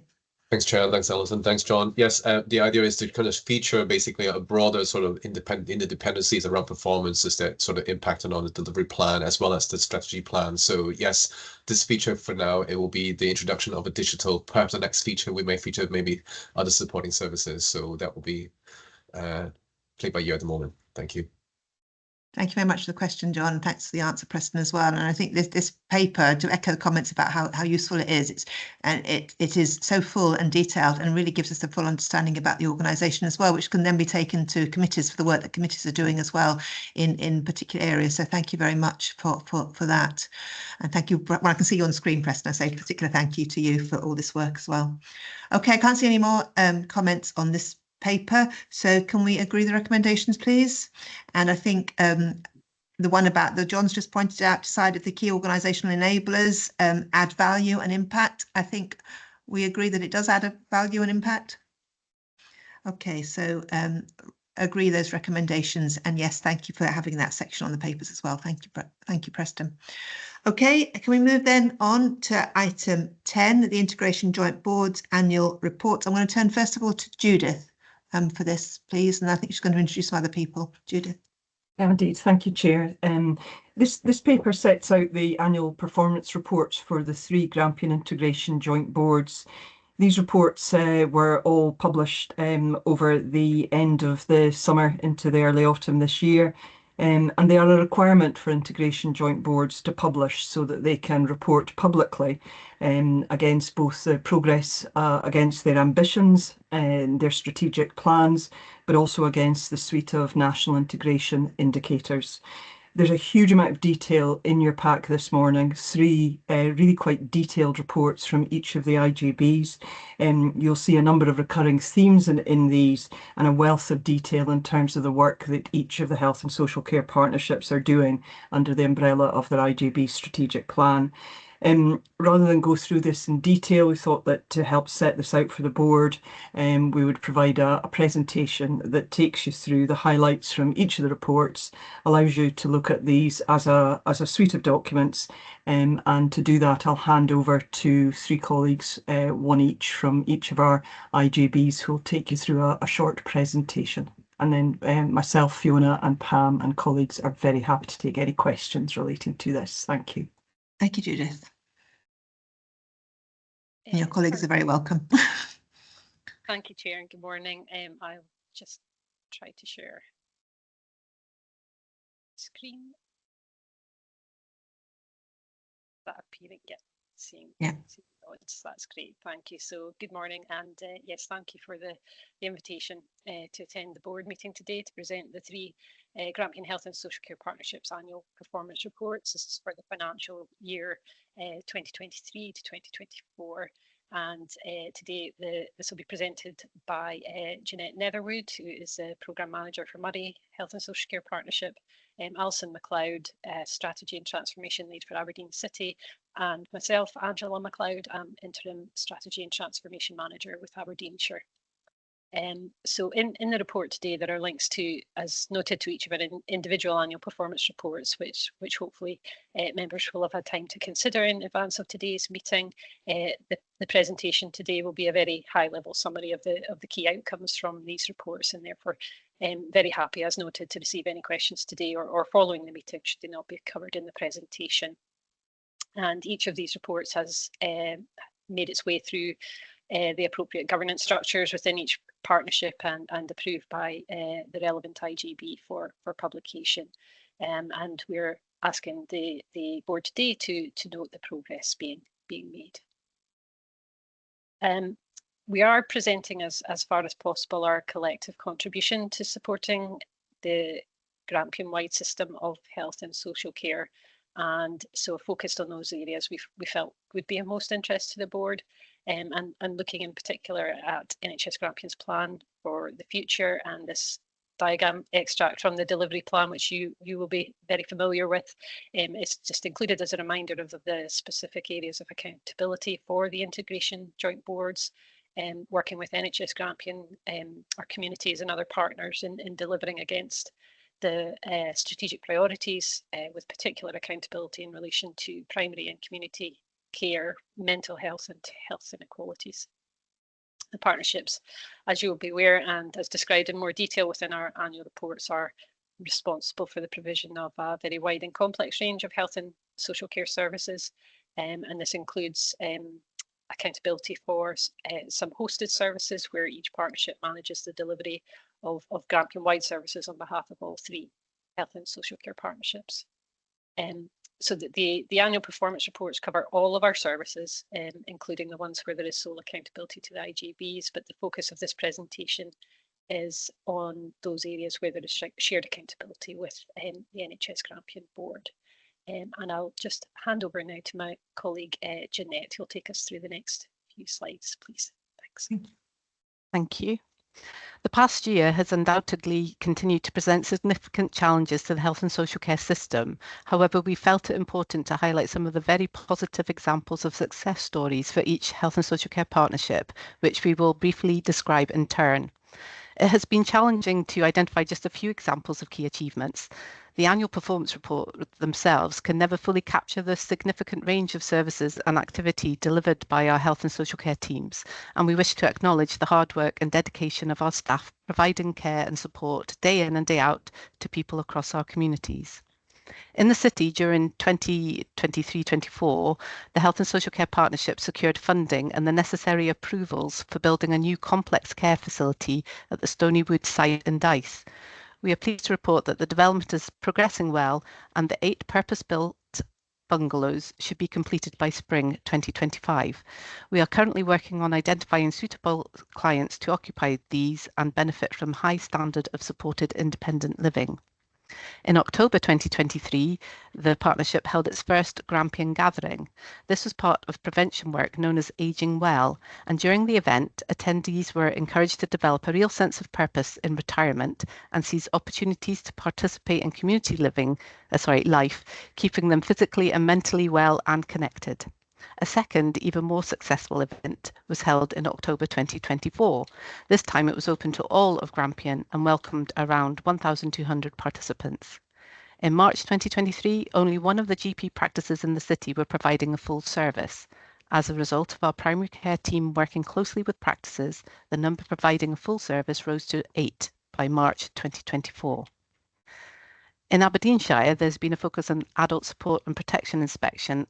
At the very start of April 2024, following an inspection period undertaken during 23-24, the Adult Support and Protection Inspection Report for Aberdeenshire was published, which recognised the positive work delivered by the partnership workforce and with our partners towards achieving positive outcomes for adults at risk of harm.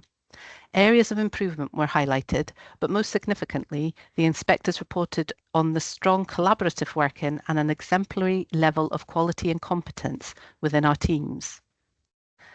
As part of a range of initiatives undertaken through our workforce plan and aligned to the staff governance standard and the 6-step review process being implemented with a number of teams led by the Health and Social Care Partnership's Workforce Transformation Programme Manager. This approach is designed to develop a service-based workforce plan. It's very much staff-led and aims to produce jointly agreed actions for creating a service where staff feel heard and empowered to own the outcome of decisions affecting their team or service, whilst gaining confidence, skills and capacity. In response to the recommendations in the Scottish Government's report, coming home, complex needs and out-of-area placements. Colleagues in Aberdeenshire have been working very hard to support people with learning disabilities who live out of area to, where appropriate, return home to Aberdeenshire, ensuring this provides the most appropriate environment for service users to support efficient use of resources and to improve lives for those service users and their families. This has involved working very closely with our local learning disability teams and wider multidisciplinary team approach and partners, including care providers for commissioning care locally to support a smooth transition period as possible. In Moray, one aspect led by our Frailty Strategic Group is the progress on the polypharmacy reviews for people who are taking a significant number of medications. The reviews are looking at the frequency, dosage and type of medication being taken with an aim to reduce the amount and the timing of them where appropriate, which benefits the individual but has also reduced prescription costs. Implementation of the Heart of Moray is a project developed in partnership with the Moray Leisure Centre to provide support for weight management and long-term health conditions. It is an outcome of one of the Living Lab streams being taken forward with the Digital Health Institute for the remobilisation of health and care services in Moray by investing in research and innovation activities aligned to the digital health and care agenda. The Care Inspectorate assessed the internal care at home services in Moray as a 5, which is very good, across all elements, commending the service's proactive approach to working with individuals to find solutions to challenges they experience. The people-centred care plans were regularly reviewed, evaluated and updated and ensured that people's wishes and preferences were paramount. Most people supported by the service expressed high levels of satisfaction with the standard of care provided, and performance was considered to be well managed and linked to improvement work, with the leadership being experienced, dedicated and having a value-based approach to decision making. Our common challenges. The significant challenges facing us are not unique to health and social care partnerships in Grampian, as illustrated by the recent Audit Scotland report on IGB performance. The increase in the population of older adults in the growth in complexity of need, combined with significant financial and workforce pressures, have created unprecedented challenges for us in terms of how we currently maintain and ensure future delivery of safe, affordable and sustainable services within available resources, whilst still retaining quality. All 3 health and social care partnerships are implementing various measures, actions and initiatives with the aim of addressing these challenges. Not reflected here, but also critical to how we plan and deliver services, is our responsibility to be cognizant of the wider determinants of health and the impact of health inequalities on health outcomes, particularly for the most vulnerable, as well as ensuring preparedness for the potential impact of new policy and strategic drivers, particularly in relation to health and social care reform, the National Care Service, for example, and as well as the emerging opportunities in relation to areas such as GERFE, Getting It Right for Everyone, which is supporting a national framework for the future design and delivery of health and care services, placing the person at the centre of all the decision making that affects them, and for which we already have a significant local experience and expertise as a national pathfinder. Whilst the snapshot of Audit Scotland findings described here are well documented, they nonetheless provide important context to how performance overall has been impacted across the health and social care in Scotland when we go on to consider our own health and social care performance against available national data. We will now go on to cover some of the available performance data in more detail. In each of our annual reports, you will note that we refer to the 9 national health and wellbeing outcomes, which were agreed at the beginning of integration and provide the overarching strategic framework for health and social care partnerships in planning and delivery of health and social care services, with a focus on improving the experiences and quality of services for people using those services and improving how services are provided. There are 20 national health and wellbeing indicators used to measure progress towards the national health and wellbeing outcomes, as well as 6 ministerial strategic group or MSG indicators. All health and social care partnerships are measured on these and they feature in our annual performance reports. The National Care Suite of integration indicators have been developed from national data sources to ensure the measurement approach is consistent across all partnerships in Scotland. Indicators are grouped into two types of measures: outcome indicators based on survey feedback. The first 9 come from a National Health and Care Experience Survey, but undertaken every 2 years, and indicators derived from organisational system data. And I'll hand over to Alison. Thank you. When we presented to the board last year, we covered a snapshot of the national core integration measures, which for consistency, we've repeated again this year. However, as noted, each annual performance report sets out our own individual performance against the full suite of indicators. The outcome indicators are derived from responses to the National Health and Care Experience Survey undertaken every 2 years. These first 2 indicators are in relation to people's experience of being able to look after their health and to live independently. Aberdeen City is represented by the blue line, Aberdeenshire by the orange line, Moray by the grey line, and the Scotland line is in yellow. There are some caveats to this data in terms of trend comparisons being impacted by a change in survey wording and methodology. However, overall, we would highlight in general a decreasing trend in patient experience when considering both national and local data. In relation to National Indicator 1, the trend lines are all on a similar trajectory, although City seems to have dipped more than others. We're not sure we can fully explain this as it is very subjective and based on a point in time when responses were captured, but we would point to the increase in complexity of need as being a significant factor. In terms of National Indicator 2, again, there is a similar pattern until recent divergence. City and Aberdeenshire are holding up better, and in City we would place the credit for this squarely with the positive relationships we have with our 2 main care at home providers, Bonaccord Care and Granite Care Consortium. Collaborative working and a focus on service improvements has allowed us to increase capacity within contracts.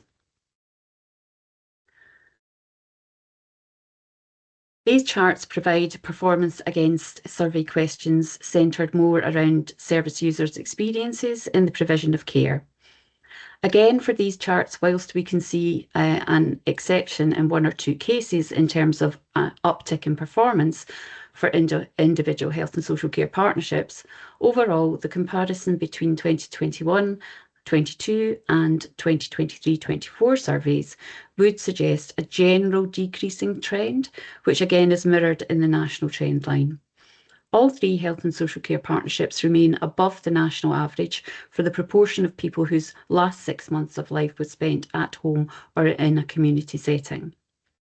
We take important learning from all of these charts. The full annual performance reports help to augment this picture through the provision of local information and case studies, including lived experience. The Aberdeenshire and Moray Health and Social Care Partnership annual performance reports describe further detail on the outcomes of various inspections undertaken in health and social care settings during 2023-24. And these are important in highlighting the positive ratings and qualitative findings of inspectors, including the views and experiences of residents and family members, the quality of relationships, and the care and support received. In terms of National Indicator 3, which is people having a say in how their care and support is provided, again, there are similar trends. I think for all health and social care partnerships, this probably reflects the general challenge of the level of care available in the system. We know that this can impact the ability of clients to have a choice. For National Indicator 5, care being rated as good, there are similar trends again. Whilst the general trend is probably linked to the increasing need and reducing options for care, I would cite the positive relationships City have with our care providers as having an impact on our performance here. Almost 100% of city social care is externally commissioned, and we have dedicated teams working with our providers to maintain quality of provision as far as possible.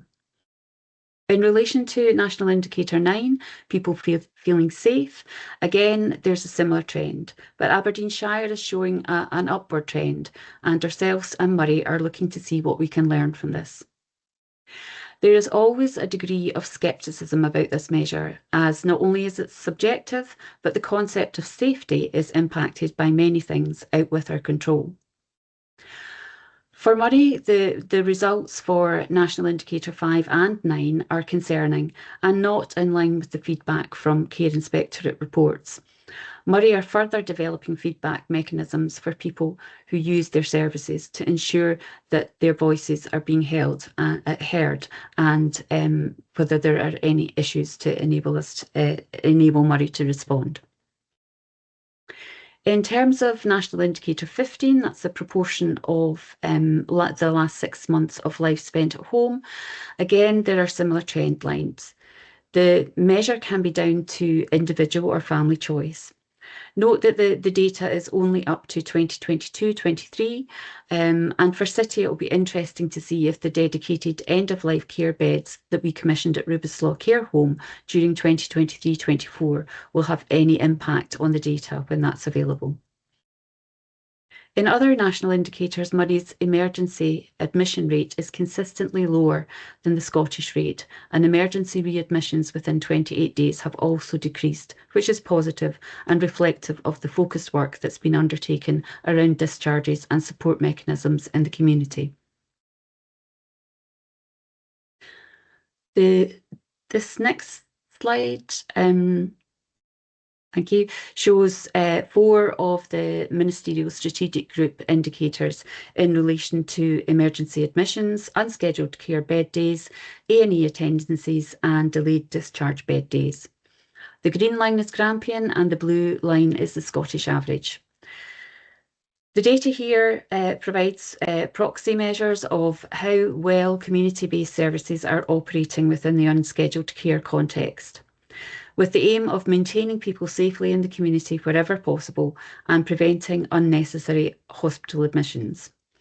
Delayed discharges are a jointly held responsibility shared between Aberdeenshire, Moray and Aberdeen City, and our performance in this area has continued to be a very high focus of monitoring and scrutiny. Any delay in discharge is recognised as having the potential to detrimentally affect a person's health and well-being. Whilst there have been variations in performance across the 3 health and social care partnerships as regularly reported to the board through the How Are We Doing performance reports, with particular challenges in Aberdeenshire in recent months, the overall position is challenging and impacted by increasing levels of complexity and need, numbers of people waiting for care and care home placement where demand exceeds capacity, and financial challenges impacting on other options. All 3 health and social care partnerships continue through a variety of measures to manage our delayed discharges as effectively as possible, and working with system partners across NHS Grampian to support patient flow, with joint areas of working being supported through the Discharge Without Delay group, and more widely with Scottish Government and other partners through the Collaborative Response and Assurance Group, or CRAG. I'll now pass back to Angela, who will finalise the presentation. Thank you. Thanks very much. Yes, so just to conclude, as noted in the report to you today, with our current strategic plans coming to an end next year in 2025 for Aberdeen City and Aberdeenshire, we've undertaken significant engagement in recent months to help shape the development of our new strategic plans to be implemented from next year onwards, and these engagement processes with the public, with communities, with our staff and wider partners have enabled valuable discussion and feedback around how we will need to change and prioritise future delivery of services given the challenges we are facing, whilst also ensuring this is informed by a clear understanding at a local level of the priorities of our communities, our staff and service users. Aligned to this, Moray's Health and Social Care Partnership Strategic Plan was refreshed in 2022, covering a 10-year time frame, but work is now also underway by Murray colleagues to update their strategic delivery plan, again to incorporate and prioritise the transformational work which will be required to support the sustainable provision of services. For each of our strategic plans, there will be supporting medium-term finance frameworks or strategies, and that's to ensure alignment between how we will require to transform services to be fit for the future, whilst ensuring that this is done within available resource and ensuring financial stability into the longer term. We recognise this is very much will only be achieved by working in partnership with our colleagues across NHS Grampian, with our council partners, the third sector, and our communities. As a team ourselves, we continue to link closely with our planning colleagues in NHS Grampian in the various areas where we can support an integrated planning approach. Thank you for your time and listening to our presentation today, and be happy to take any questions. Thank you. No, thank you very much for the presentation. It's very useful. There was an awful lot of information in the written report, so to condense it like this for the presentation was very helpful, I think. And obviously, as a board, what we're being asked to do is to confirm that the work you've given us here provides assurance that the IJBs are progressing their strategic priorities and that are performing in a way that contributes to the strategic priorities of NHS Grampian. So that's our focus for our questions and comments today, rather than anything specific within the reports, which was such an interesting read as well. So thank you for those. Any questions or comments from any members of the board, please? I was going to say you've obviously answered everything in the presentation, but we have one from Dennis. Thank you, Dennis. Thanks, Chair, and thanks very much for the presentation. Yeah, I think what comes across to me is that sort of collaborative working in partnership. But you mentioned the transformational aspect of obviously services having to adapt and change. Do you set sort of timelines in terms of when you may see any beneficial or outcome aspects to that transformational change? And one element, I suppose, that maybe didn't come through in the reports, but I know actually is very much part of what you do in terms of working collaboratively, is the link with our primary care partners. And I'm just wondering how a lot of this ties into that GP visionary work that's been ongoing as well. Thank you. Thank you. I don't know who wants to answer that. Judith, do you want to start? Or? Yes, thank you, Chair. Just to your first point, Dennis, around transformation, the answer is probably, and frustratingly, depending on the transformation activity that you're engaging with. But I think what is important in all our planning is, as we set out work to transform and change our system, we're very, very clear on, what is the problem, what is the issue that we're trying to resolve. Where's the evidence that what we're planning will make a difference? What are our milestones and outcome performance measures that we will look at as we go across? So I think it's going to be different depending on the size, scope, and range of things that you're doing. But I think what's important, and probably where we all are with this, is having in place the right methodologies and approaches to having good oversight on the change that we're putting in place. I think you're absolutely correct as well, and I know maybe colleagues will want to come in on the primary care. Primary care provision is the backbone, I think, of our health services in Scotland and in our partnerships. It's hugely important. It's where most people on a daily basis will interface with health and social care. There's a number of areas where there's change happening there, obviously through the primary care improvement plans, the piece that work under the Memorandum of Understanding, and really encouragingly in Grampian, the GP visioning work, which has been a really collaborative piece of work across all three health and social care partnerships, with extensive involvement from practices themselves, which of course is hugely important. So I think it is very aligned to what we're trying to do. We know that primary care supports people on a daily basis. It supports our whole health system. It helps our very good performance in terms of of, relatively low emergency admissions to our acute hospitals. And, we know that we can deliver innovatively with our GP partners. So I think very aligned to what we're trying to do in each of our partnerships. Thank you. Thank you, Judith. And Pamela wants to come in as well. Yes, thanks very much. So I think that's probably a really useful area to highlight for the board, because if you consider we are collaborating across the 3 health and social care partnerships with the vision, so that it was something about both stabilising what we have, but then looking to the future about how we can have a really strong and vibrant primary care. So that's really important. Primary care is absolutely part of our multidisciplinary team at the front line, but then also about primary care's contribution into the wider pathways.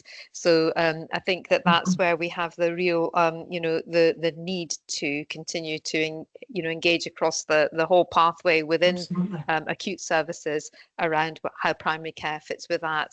And I think that having a stable, vibrant, strong primary care is essential, and that's what we are tasked to deliver, and that's what the kind of focus for the vision work was doing. And then how does that play into the wider system? And I think that will be a strong part of our new strategic plans going forward. But even if you can think of the sense of direction we're getting from Scottish Government around maybe picking up specific chronic conditions or frailty and how we reinforce that pathway. Yeah, thank you very much. Thank you very much for that, Pam. Thank you. I'm just going to remind people to make sure their mics are off if they're not talking, please. There's a bit background noise there. Thank you. Joyce, please. Yeah, I'd just like to say thanks to everyone for that resume of the 3 papers. That was incredibly useful and covered lots of very important areas. And I think the highlight to take away is the collaboration that is taking place now between the 3 IGBs and the NHS, because without this we will each make unilateral decisions which will have unintended consequences, which could be much more expensive for another part of the system and not good for our patients and our population out there. So I'm delighted to see that this collaboration is getting stronger despite the difficulties of it. Thank you. Yes, Joyce, I think that emphasis on collaboration is absolutely key moving forward in the challenges we're all facing. I don't know if someone wants to comment on that, or we just leave that as a point that we all agree that collaboration is essential as we move forward. Thank you. I suppose the other point I was going to bring out, I suppose linked to the transformation, is transforming the way we work with our communities as well when we're reaching even more challenging circumstances, and when that prevention agenda is becoming really important. There is so much that we can support communities, we can collaboratively support communities to do for themselves in order to help prevention, and it's that transforming that relationship. So maybe there's some things that are really important, but moving forward we can let go of, because communities in a place-based approach can take them forward themselves. I don't know if that's part of the work in the transformation as well, transforming the way we work with citizens across Grampian. I don't know if someone wants to comment on that. Judith, sorry. Yes, so I'm happy to come in on that one. Absolutely agree, Chair. It's a foundational part of what integration joint boards are all about.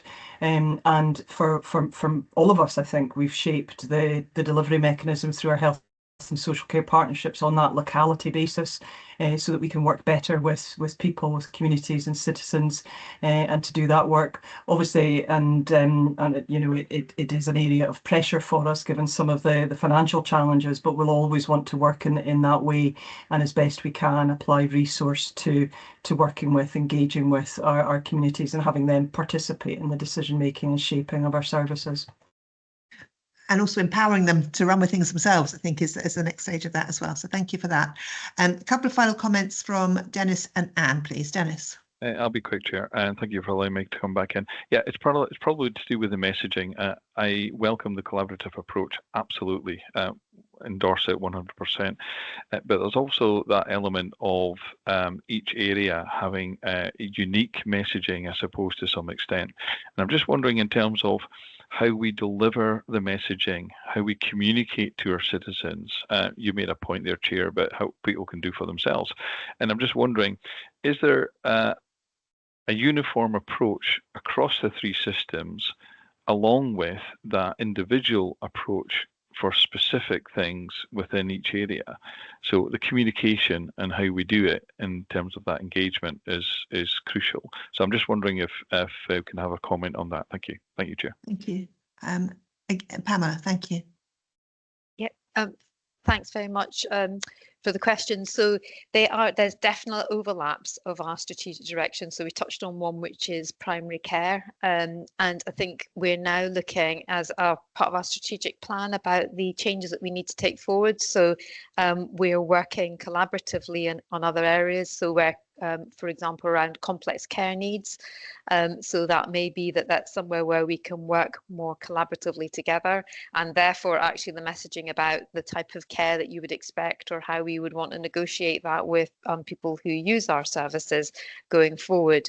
I think there's also some of the wider conversations that's been having as part of the route map. So as we go forward and look at, for example, the role of community hospitals, that is something whereby there will be potentially both a partnership and a Grampian approach to looking at what day treatment is provided in the community, what outpatients, what's the vision going forward for the future. So those give a general approach that we might want to progress across Grampian collaboratively, and therefore the communications that we have with the public would then be, you look for that consistency across. So there's definitely, as you say, there's areas of overlap, whereas there will be some things which will be more uni-specific to our different areas. Thank you very much, Pamela. And Anne, you put your hand down. Is that? I did, because Dennis asked both the questions. I mean, I like you, Alison. I think collaboration is vital, and nothing will work without it, right across between the council, the NHS and the IJBs. If we don't have that, we're not going to get anywhere. And also I was going to ask, how do you intend to work with our citizens, because they often feel as if they are not consulted or considered enough for things. So, but you've answered that, Pamela. So partially anyway, but thank you. That was really my questions. And Dennis, and my apologies for my delay in joining today. While you're on, Anne, because you joined late, declarations of interest. Do you have any declarations of interest at the meeting? I don't, Alison. No, brilliant. Thank you very much. Just confirm that. Right. Thank you very much for that discussion and the presentation. We have the recommendations in front of us. Can we agree the recommendations that about the IJB's contribution to the strategic priorities of NHS Grampian, and that future reports will be presented? Can we agree the recommendations, please? Thank you. Right, we have very well overrun. The management today has been awful, and so we've overrun from our comfort break by a long time, a long shot. So apologies for that. We will now take a comfort break, and because I think people probably need that time away from this computer screen as well, can I suggest we come back at 20 past 12, please? Thank you. Okay, it's 20 past now, so I hope you've all managed to have a break away from the screen, and I'm ready to carry on now as well. So again, apologies that we overran last time. I think we're ready to start again now. So we are starting with item 11, the Strategic Risk Management Report. I'd just like to say how important it is that we have this on our agenda today, how assuring it is to have it on the agenda as well, because it means that some of the risks and challenges that we're facing are obviously all being identified, and that means that we can start the process of tackling them and mitigating them as we move forward as well. So thank you. And with that, I'll pass to Nick, who I think is going to introduce the paper, please. Nick, thank you. Yeah, thanks very much, Chair. So just before I bring Jennifer in to give us the highlights of the report and introduce the key things for us to look at, I was just going to say a couple of words. I'm very reflective that as we've gone through today, exactly as you've said, Chair, the word pressure, challenging, whether that represents system pressure, staff pressure, and some of the very difficult decisions we face, have been a theme that's been threaded through all of the papers that have come. And perhaps one of my reflections is that this report, more than any other, gives us a crystallization of the totality of that pressure and difficulty that the organisation and the system and the NHS in general faces. So with that sort of context in mind, I'll pass over to Jennifer to take us through the highlights, and then, of course, onto the recommendations. Thank you, Jennifer. Thank you, Nick. Thank you, Chair. So our report that we have for you today, of course, is detailing our strategic risk profile and gives the details of the risks on the strategic risk register. You'll see from the initial part of the summary report that the current profile that we have on strategic risk is one that is increasingly out of our agreed tolerance levels for the organisation. We're seeing a number of our risks rated as very high, and actually with an increasing trend of perhaps a worsening situation. And this is despite efforts of the chief exec team, the aligned exec leads and their teams, best efforts to mitigate these risks. So we are seeing that profile edging towards that area that we are unable to really pull back from. So we're seeing our mitigations quite limited. Nevertheless, it's good to say a positive that our processes around strategic risk are becoming quite robust.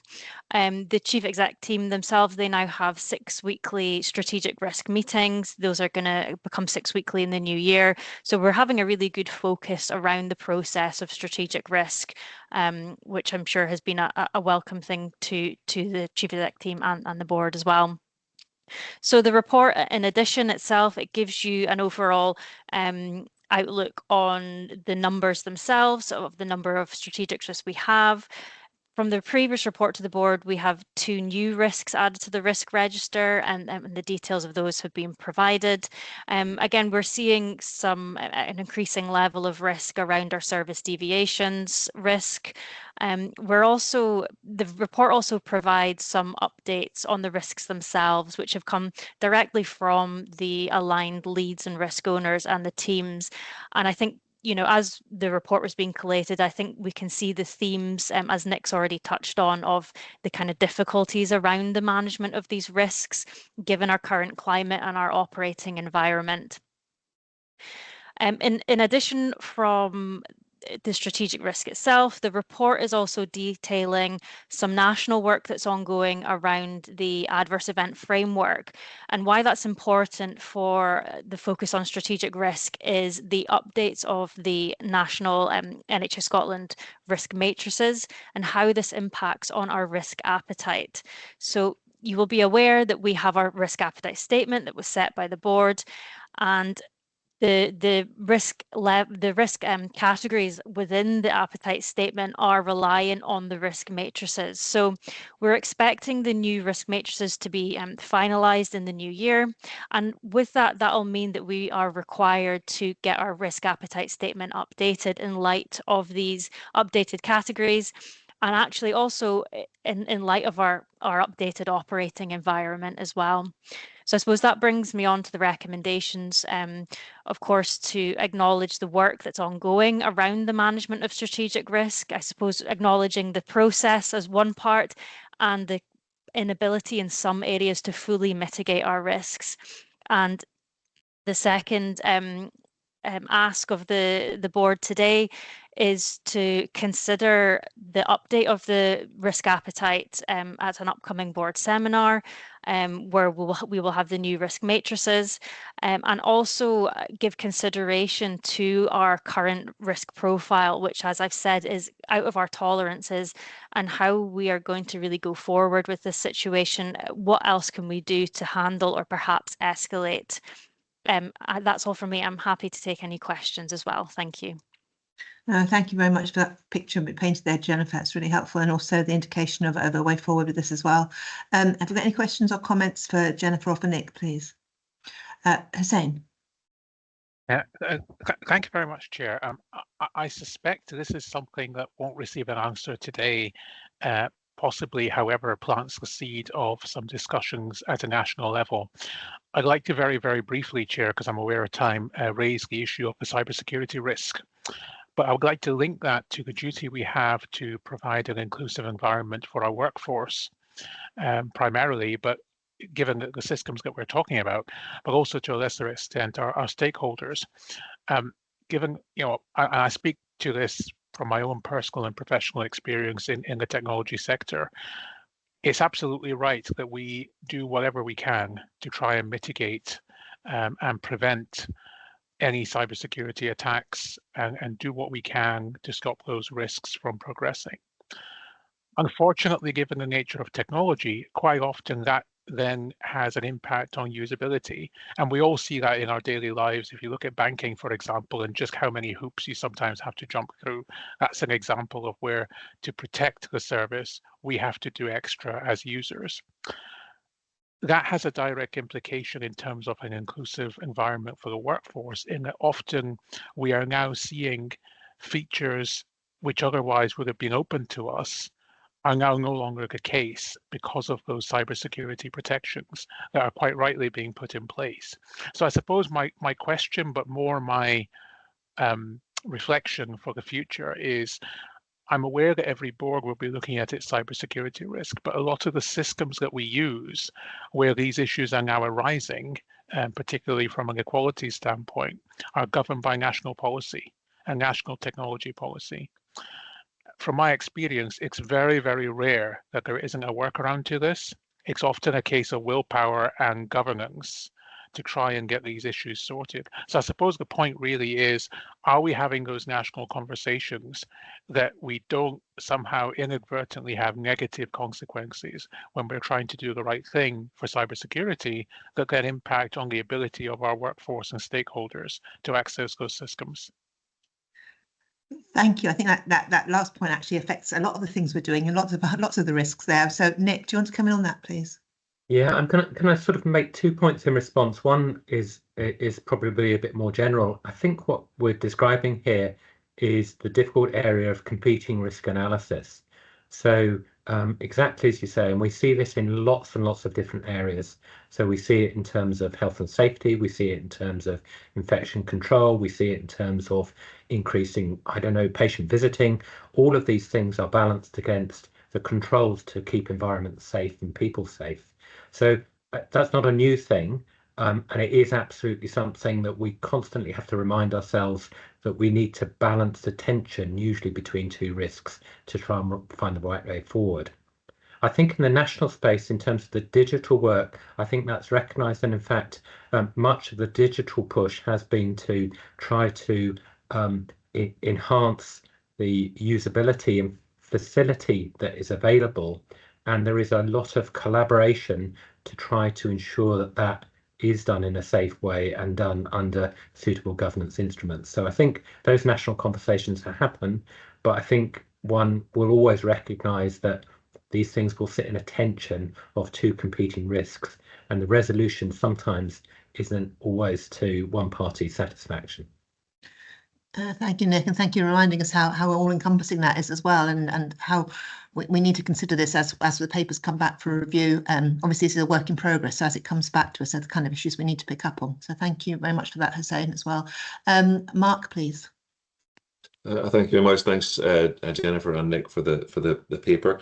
I think I completely agree with Nick that the conversations we're having today mostly are being crystallised in this paper with regards to the pressures that our systems are under. I suppose that when we sit at intolerable risks, the question has to be asked, if we can't mitigate it, where do we go from there? And what discussions are we having at a national level to mitigate these risks? Because we have tried everything we possibly can to do that. And hopefully Adam is going to come back on this. But those pressures are coming through our system all the way back to primary care and really are at very difficult positions. Thank you very much. Thank you. I will bring Adam in at that point. Thank you, Adam. Thanks, Alison. I think the first thing I'd like to say is how good I think the paper is, and I hope represents the incredible transparency that I'm really keen to encourage, and to lead an organisation that's very clear where its challenges are, and I hope everyone's picked up on that. In terms of your question, Mark, we raised this issue of these strategic risks being at this extraordinarily high level at our formal mid-year review, which is a meeting that's held with the Chief Operating Officer of NHS Scotland. And on the back of that, we've shared the risks, the 4 risks that have got the highest level of rating with government, and we've sought to, myself and Alison, to meet with John Burns and his team to see how do we progress that, and we're just waiting to hear back from them. Thank you, Mark. Thank you. John, please.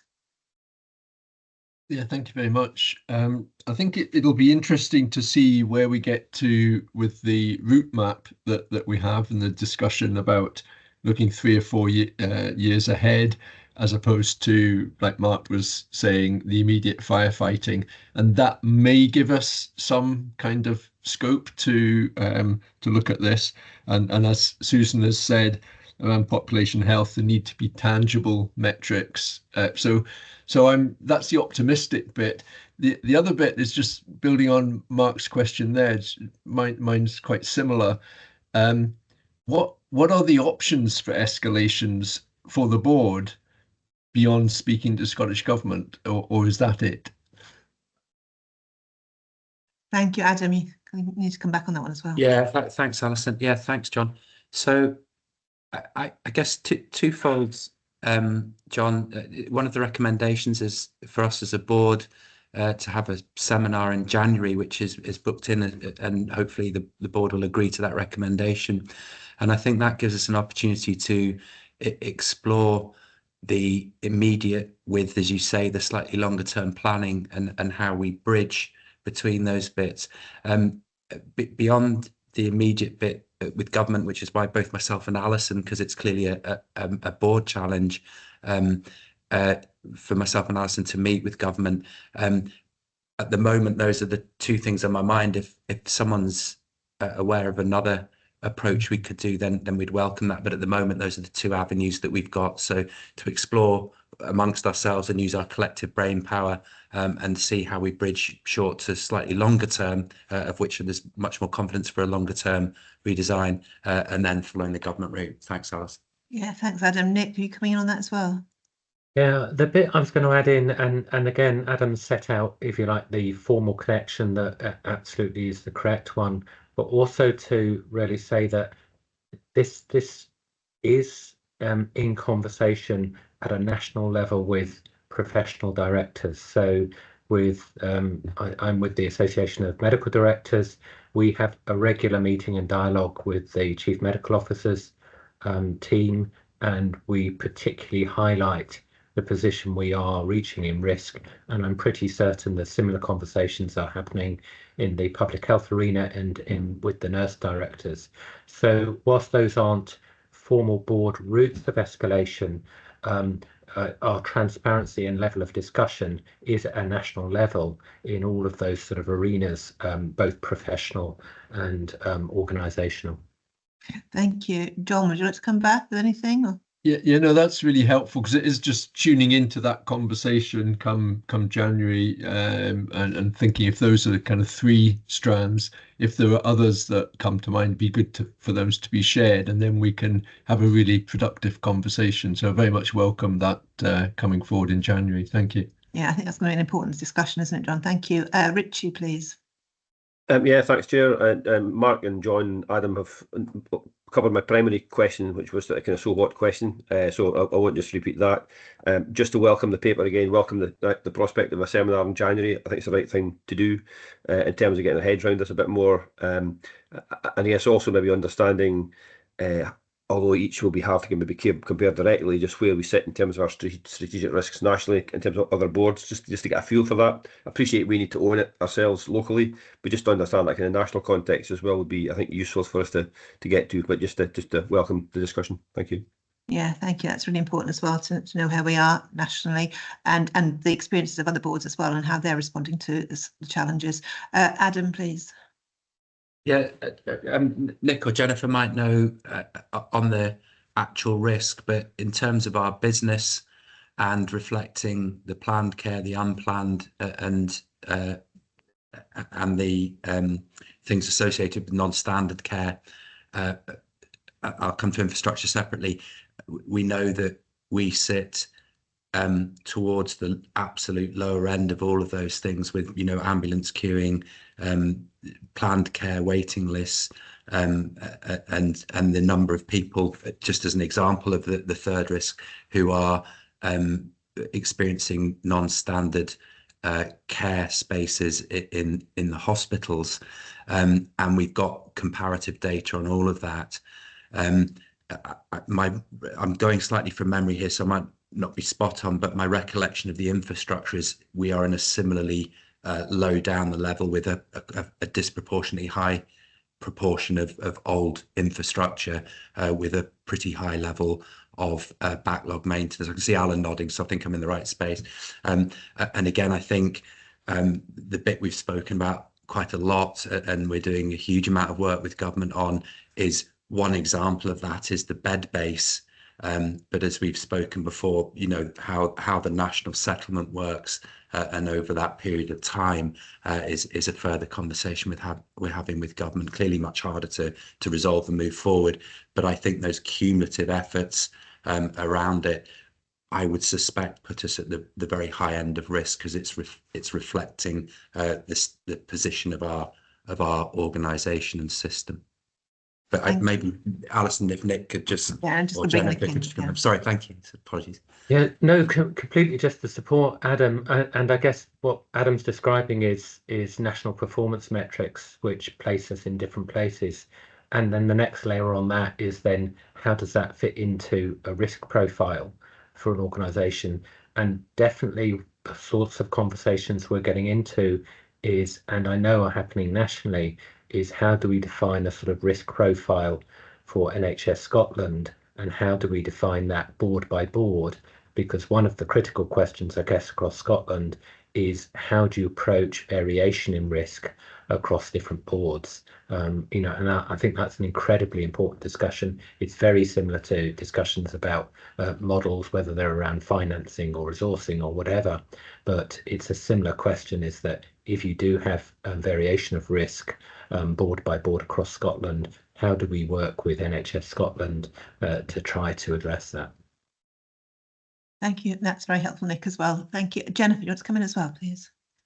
Thank you, Chair. Yeah, just to come in very briefly on what Nick's described there, as part of the work around updating the NHS Scotland risk matrices, which was led by the risk leads, such as myself, around the other boards, it was very much on our agenda to approach it from how do we achieve consistency in terms of how we look at risk, and I suppose specifically how we are rating our risks as well.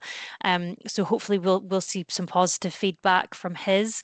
But nevertheless, absolutely agree. It's something that I suppose it's probably not just risk, is it? But something that, yeah, we all were kind of on board with. Thanks. Thank you very much for that. Thank you very much for both Jennifer and Nick for the presentations. I can't see any more comments here. And obviously we are being asked to be assured that the work's going on the management of strategic risk, and also to look forward to that seminar in January as well, and both of which are going to be really important developments. Can we agree the recommendations here, please? Thank you very much. And moving on then to item 12, that's been flagged already in various contributions so far, the route map for strategic change. I'm going to turn to June, please, to lead us into this. Thank you. Thank you, Chair, and I will just open the conversation and hand over to Alan Cooper, who is the lead for this work. I really just want to initially acknowledge and thank the staff and our colleagues across the system, the whole system, not just within NHS Grampian, but our health and social care partnerships and IGBs, and contributing to getting us to the place we're in just now, and having the route map set out, and also to the board in the recent seminar to help us shape this. So I'm going to hand over to Alan, who's going to take us through the paper. Thank you. Thank you. Thank you, Alan. Thanks, June. Thanks, Chair. So I'm just going to run through briefly some of the key points that I'd like to pick out from the paper, and hopefully leave enough time for questions, recognising where we are in the agenda. I think it's no surprise that the current health and care model is unsustainable and the health of our population is worsening, and that's been the theme for much of our conversation this morning. And therefore, taking action together is vital to reform our health and care system and improve population health. So what the paper aims to do is describe the development of a route map which seeks to build on our existing plans and sets out the building blocks for our strategic change programme, really to deliver our plan for the future, initially over those next 4 years. The paper and the framework have been informed by a number of conversations across the organisation and its advisory structure, and hopefully those that have been involved throughout the last 12 to 8 weeks recognise their contributions really visibly within it. Aligned to the delivery plan, the route map will really set out how we achieve our plan for the future by placing a really strong emphasis on transforming our models of care, improving our performance and maximising use of the resources that we have available to us for best value. And it also recognises the need to focus on prevention and in particular tackling health inequalities as we have seen set out in our health equity plan. So the really key areas that I'd wish to highlight to colleagues is first and foremost, NHS Grampian, as we know, cannot do this alone. And really, we need to take this work to build on our strong relationships across the North East and treat that as a really critical component as we move from cooperation to collaboration. Our commitment to plan for the future is steadfast, but it's really important that we take realistic and sustainable approaches to reform. And recognising this, we are seeking the board's approval to extend the plan for the future strategy to 2032. In year one, we've described 6 key areas of focus, and as colleagues will see, these are really focused on stabilising core services and laying the foundations of reform and including how we learn together and learn about what works. We've also developed a set of parameters which are described in the paper, and they're really there as guardrails to support us find balance across the 4 domains of prevention and clinical, financial and staff governance.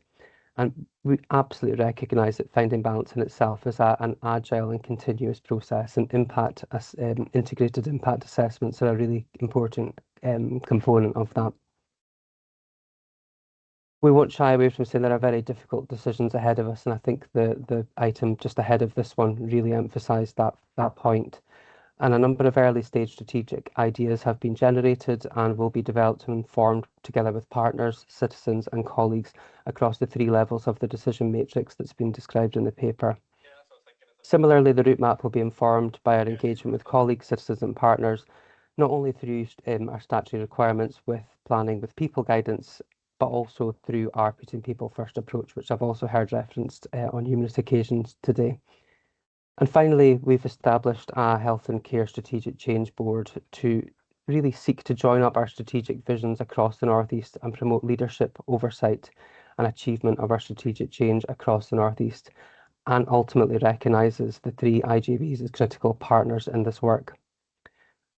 On that point, and on the assumption the board approves the paper, a formal proposal will follow to each of the IJBs at the earliest opportunity next year, likely January and February. So the recommendations are set out within the paper, and I'm delighted to take any questions. Thank you. Thank you very much, Alan, and thank you for all the work that lies behind getting to this stage as well. Very much appreciate that. Derek, please. Hi, thank you very much. I thought this was a really good paper and terrific to read about how we're going to move this forward. So well done. One minor pedant comment. On page 448, we say, which equally invests in preventing, harm. I think we really mean preventing harm. So there's an errant comma that we need to be taken out. On to the real stuff. 3 points really. One is Scottish Government view. Has this been discussed with them, i.e. their view of balancing finance, staff welfare, clinical and prevention? Has this been part of the tier 2 discussions? So that's 1 point.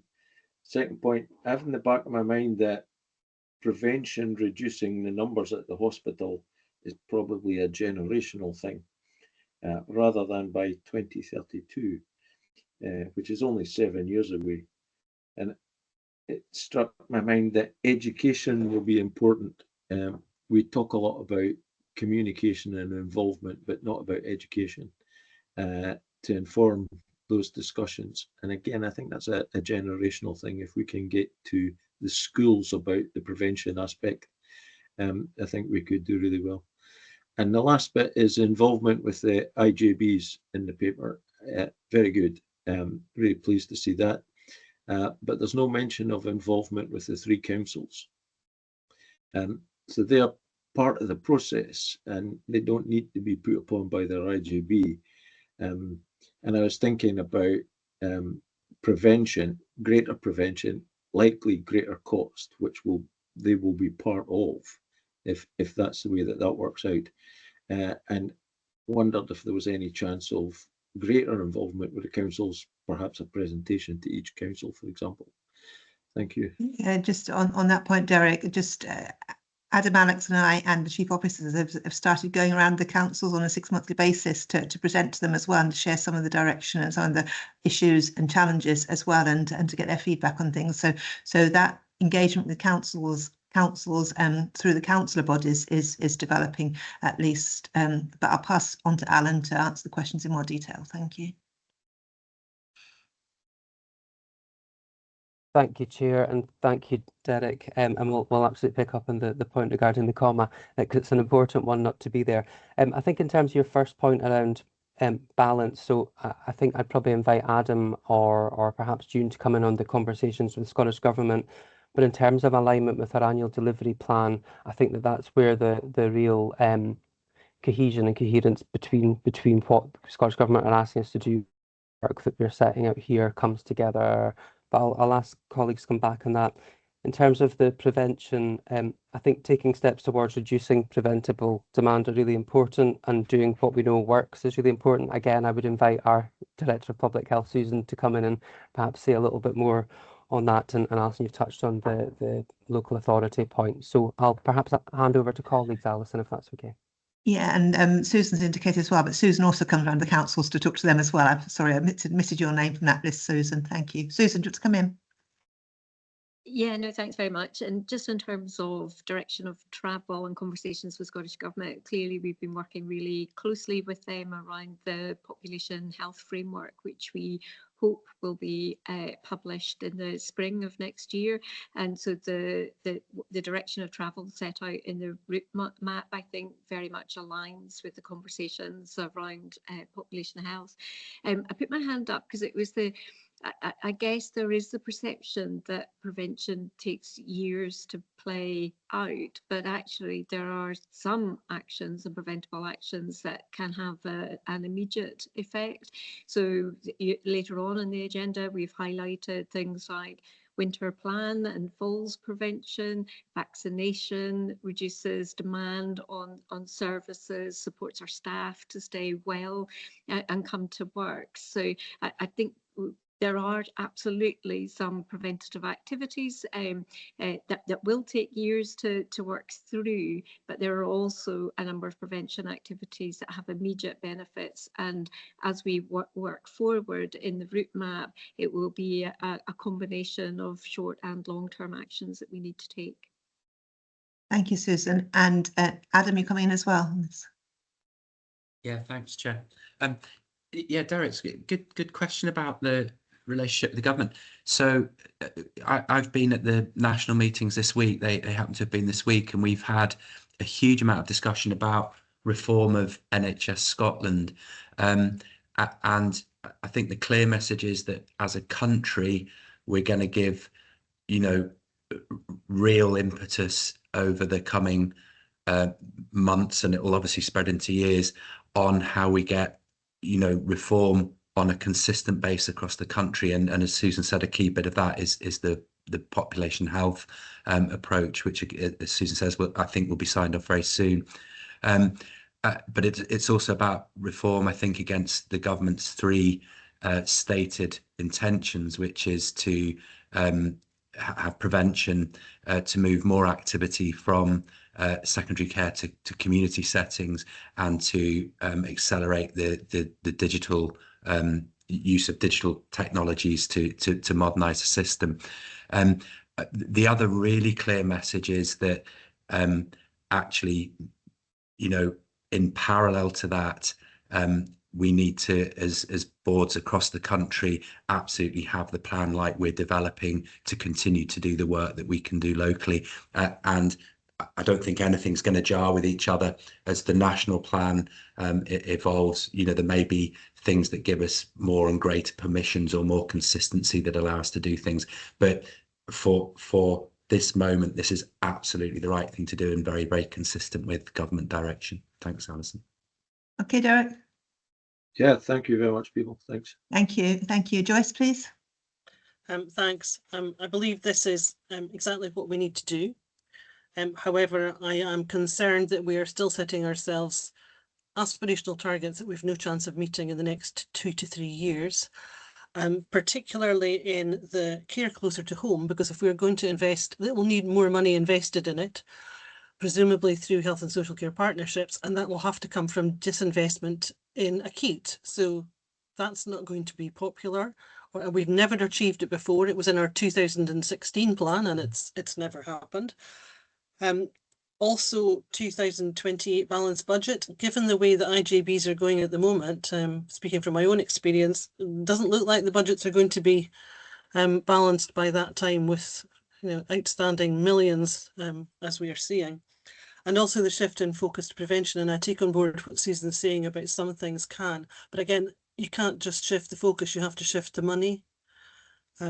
So how are we going to do it differently this time when we've never achieved it in the last 20 years of trying to do this? Thanks. Thank you. I'm not sure whether to turn to June or Alan as a response to that one. Thanks, June. For the question. I'm happy to come and give a stab. I'm hoping Adam will support me in some way. But I think you make real points there, Joyce, and the things that we have considered, certainly as we've been developing this route map. And it's about looking at why things haven't progressed, what have been the barriers in the past, and how can we learn from that and move it forward as we go forward. And obviously the fiscal environment is the thing that we need to negotiate our way through and be able to work differently. So I think we need to be aspirational, we need hope, we need to be able to build on the work that's been in the past and look at it differently and take it forward. I'm happy to hand over to Alan or Adam, who may want to add. Well, Alan and Susan both indicated, so Alan first and then Susan. Thanks, Chair. And really just to build on June's point, I think we absolutely should be aspirational. I hope that the signalling within the paper is really clear that we are absolutely going to and need to work differently, because if we keep doing as we've always done, we will absolutely get the same results. So Joyce, I think your comments are really fair, but I think the aspiration and the signalling difference is hopefully clear within the paper and will take us to where we really need to get to. Thank you, Chair. And I think that collaboration we've just been talking about as well as part of the answer as well, that's on a new trajectory now than it's ever been before. And I think that's important too. Susan. Yeah, I guess for me, I always worry when we set off one bit of the system against another financially, because that does get the barriers up. From a prevention perspective, as a board, we committed to maintain the current spend and investment, and we know that is a challenge to do, because often prevention is the easy bit to cut in the budget because people don't tend to complain about it, but that would be the wrong thing to do in the longer term. So what we have or are in the process of doing is we're working with colleagues nationally.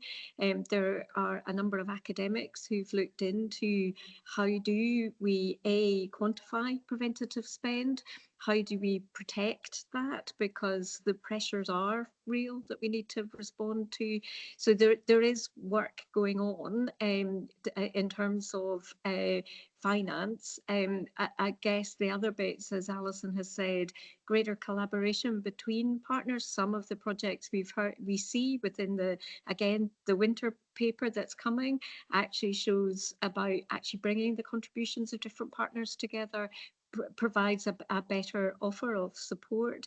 And then finally, the whole ethos around putting people first is how do we support people and communities to look after themselves. So again, that isn't about finance as much, it is about cultural change, and again, work is underway in that regard. So I think absolutely valid points, but I think it's a complex issue and there are a number of actions that are underway to tackle it.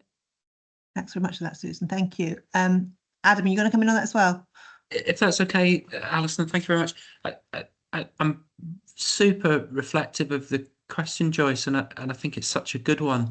And I don't think I can add anything to what colleagues have said.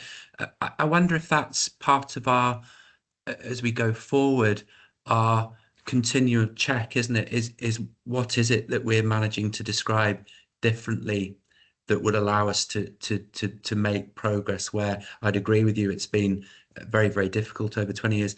And part of my reflection is that lots of it is both and, isn't it? Because as we've progressed, the technology in healthcare, costs have absolutely risen in treatment ends, and that's a really positive thing because we can treat disease that we couldn't before.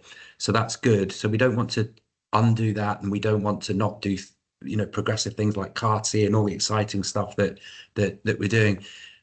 I think the fundamental bit for me is, Judith said it a bit earlier on, actually, in when she was speaking much earlier, that if we make primary and community care really, really good, we've got the right people in the right places alongside the prevention bit. So if we predominantly have primary care as a key part of prevention, so it's how do we get the both and, rather than, as Susan says, just the massive shifts of resource, but it's having the right people in the right place, I think, which is a very general answer and not specific about how we do it. But I think you've really prompted a really decent question for us to keep coming back to, and to keep checking ourselves as we develop the actual actions that they stand up to the Duncan test, perhaps, going forward.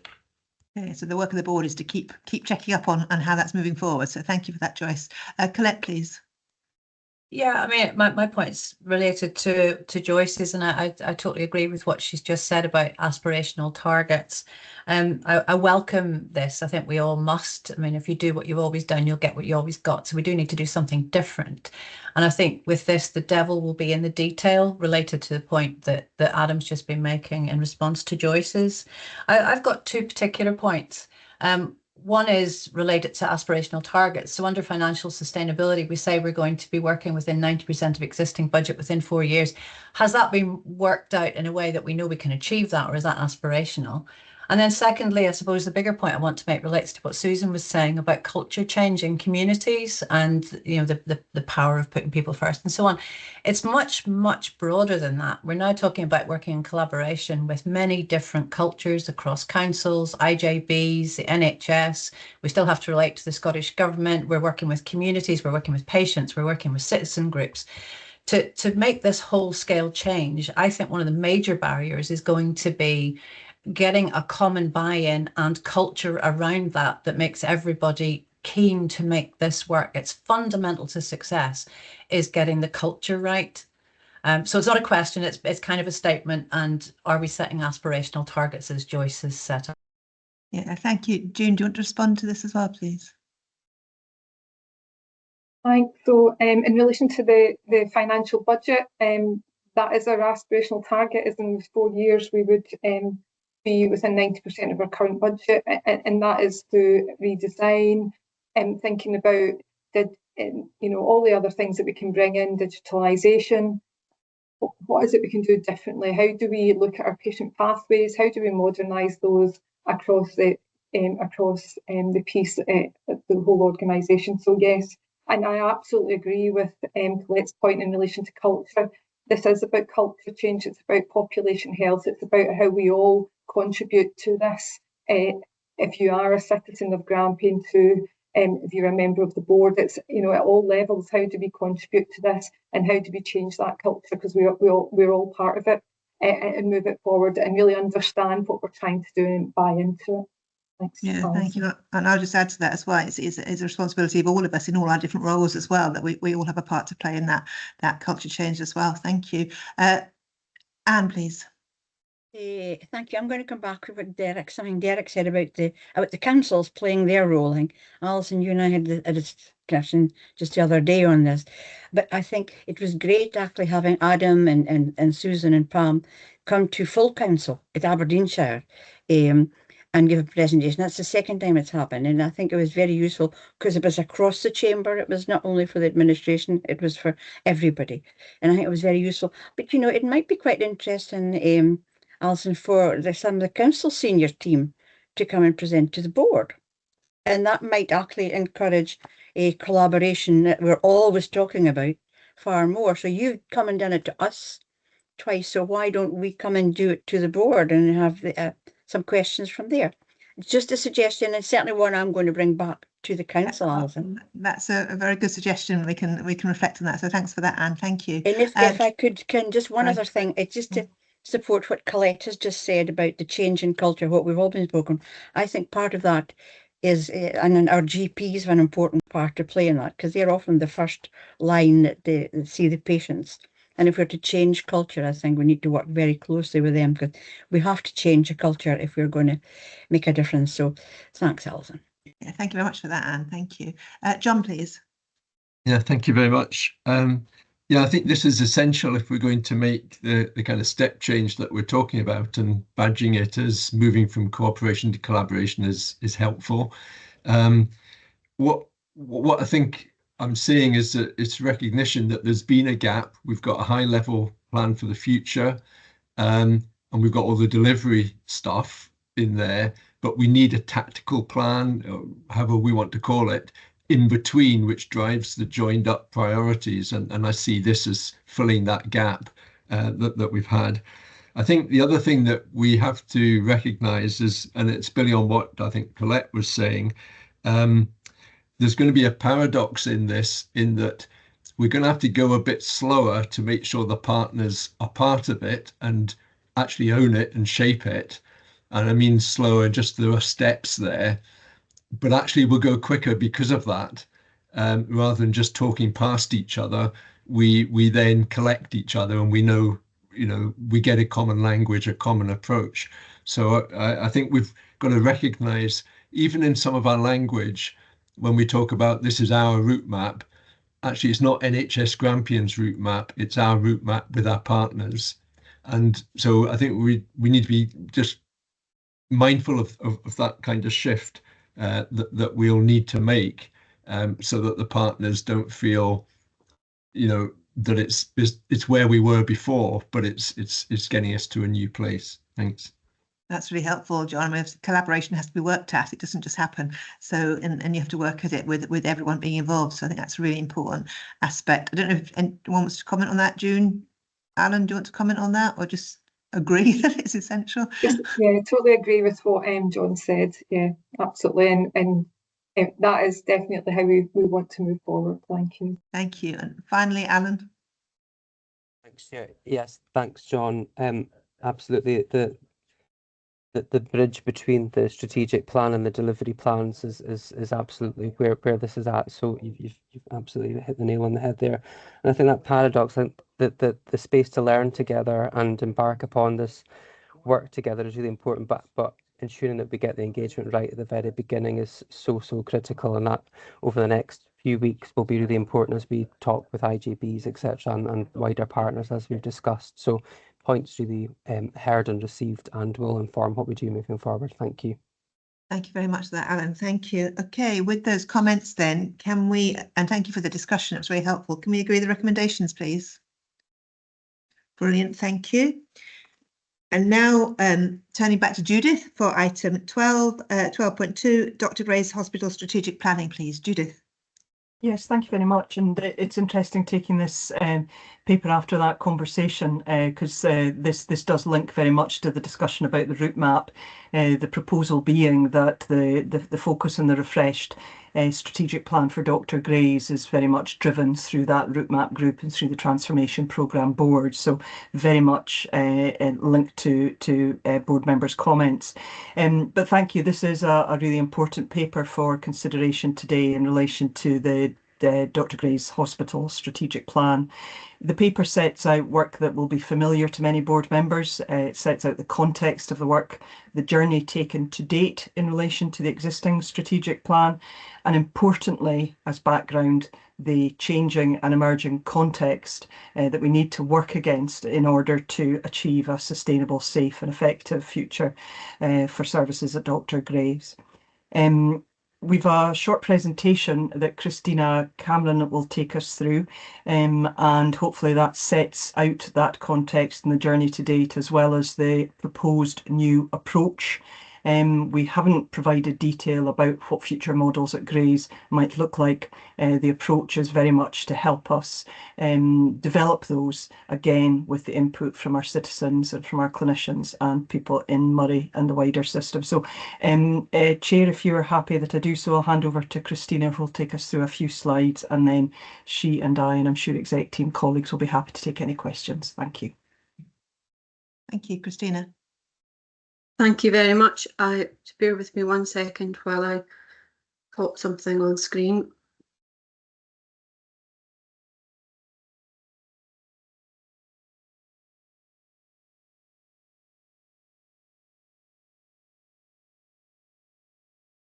Thank you, that should be on screen now. So thank you very much for the opportunity to speak today and provide a little more detail and context to the paper that's been shared. The purpose of that paper is to seek approval to undertake some additional and revised planning for Dr. Gray's Hospital in delivering our strategy. So we developed and approved a strategy for Dr. Gray's in 2023, along with an implementation plan. Our strategy, of course, was aligned to NHS Grampian's plan for the future, and it was developed following in-depth engagement with our staff and our community stakeholders. And it described a high-level vision for the hospital as a vibrant place to work and to deliver high-quality services for our citizens. And since then, we have delivered on key issues such as staff accommodation, our clinical skills education provision, and our theatre provision too. However, at an operational level, we see indicators that this destination of an exciting future for Dr. Gray's is challenged. And as the board is aware, these indicators are seen in ongoing difficulties in the workforce setting, in recruitment challenges, and in our level of reliance on locum and agency staff in local specialty services.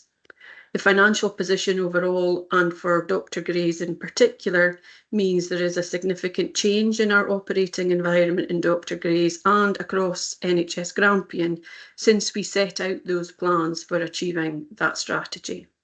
So in essence, our assessment is that the strategy is still correct, but the factors I've described there mean that we need to relook at the implementation plan. And of course, part and parcel of good planning and good management is that continual checking and ability to recognise when plans may need or require review, and our ability to provide an agile response to those changing situations.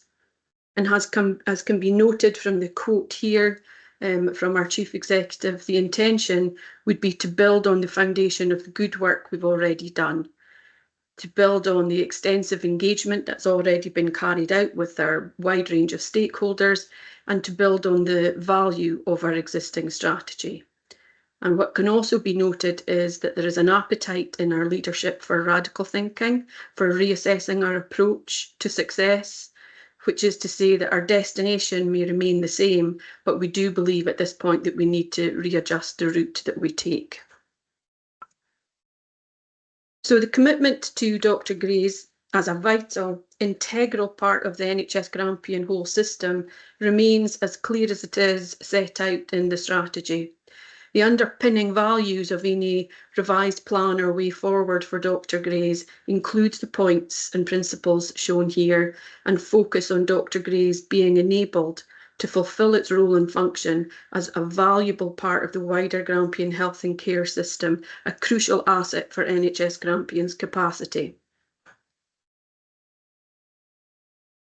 And what the paper proposes and sets out is that we now take some time and some resource to undertake that reassessment of approach that's described, that we have discussed here.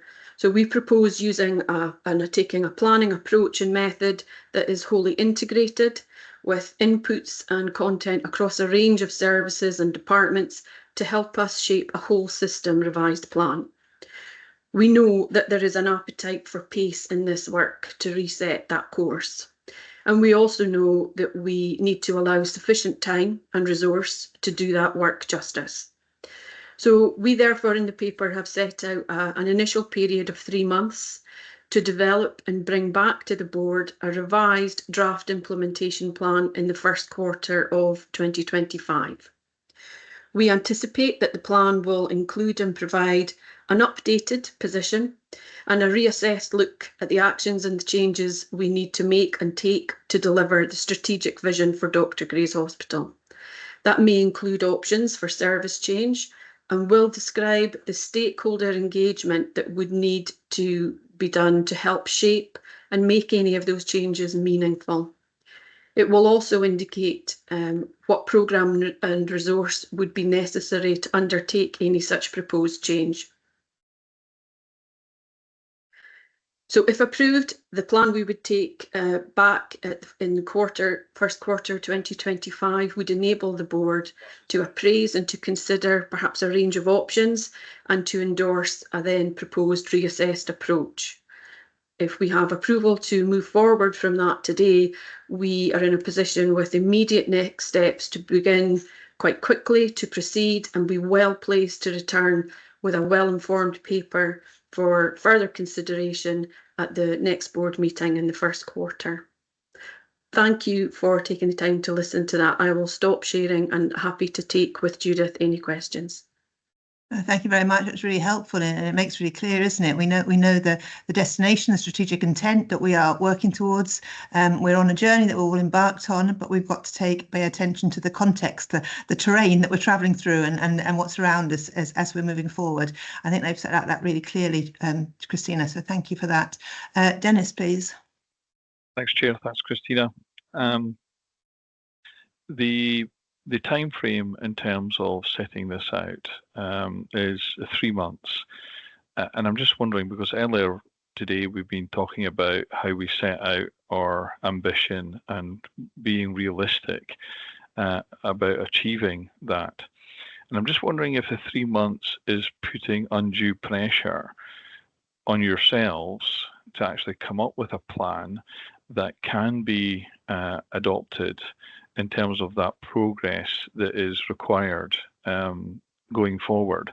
So I think the last thing I would like to see is undue pressure on yourselves to bring something because we've set a time frame.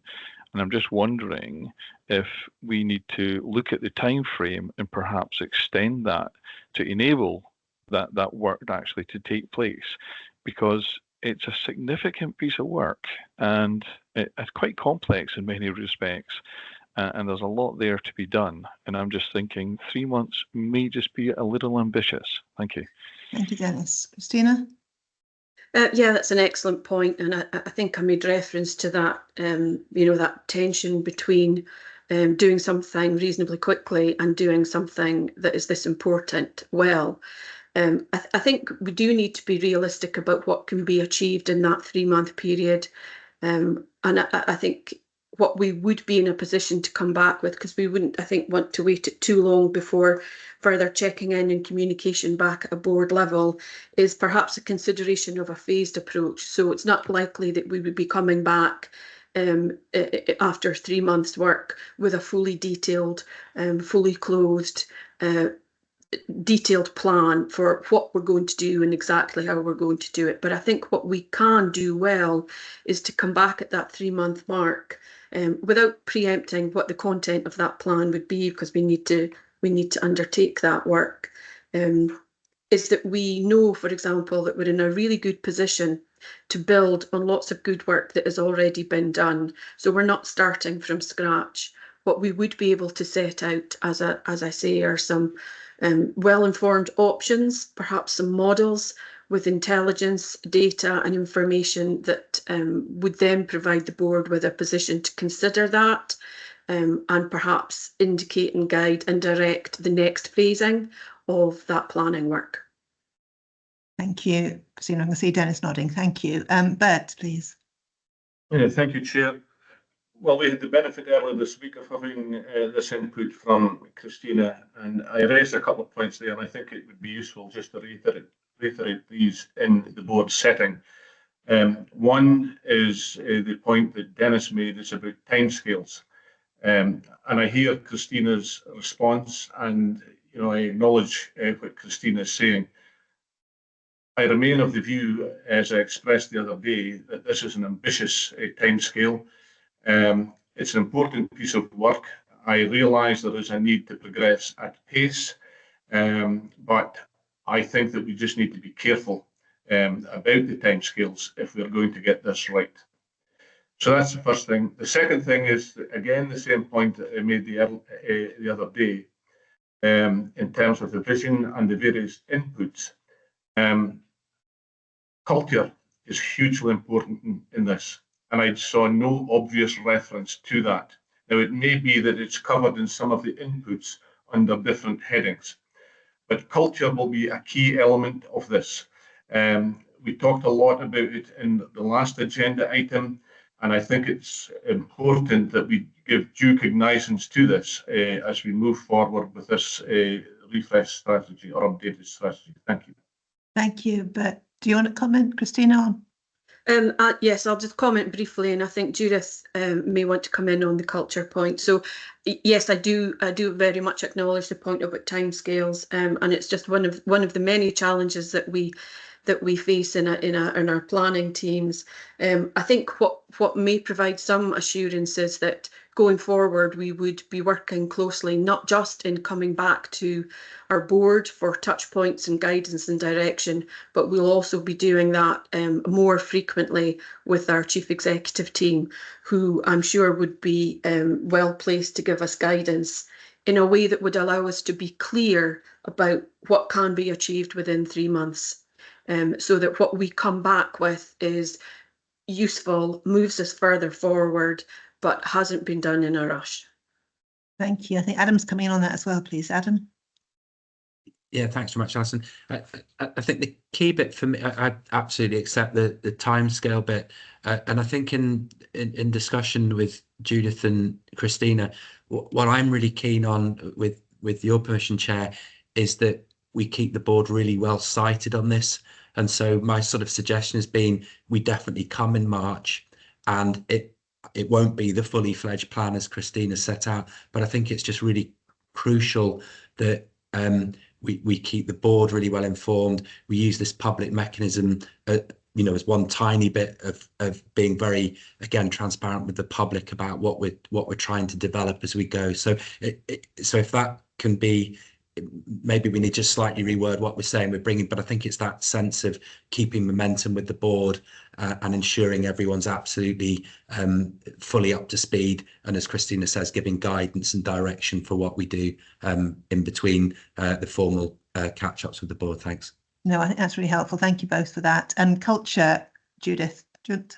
Yes, thank you, Chair. Completely agree with Adam on that. It's a balance at going at the right pace, but I think also, being able to hold ourselves and be held to account for what we're delivering to the public in Moray and our whole system, and to our hardworking staff and teams at Dr. Gray's. So I think that is really important. I think the culture work, we have situated this or proposed to sit this within the wider route map work, and that helps link us to all the other work that's happening around culture and cultural development across NHS Grampian. But it is a critical factor in the success and development of this as a strategy, and I think it's something that Christina and I, in the work that we've been doing to date to bring this to the board, are certainly cognizant of, and will ensure that that is reflected in all future updates and in that emerging plan. Brilliant. Thank you, Judith. Thank you. Derek, please. Thanks, Alison. Really pleased to hear us talking about the change to the implementation plan rather than the strategy. I think that's really important.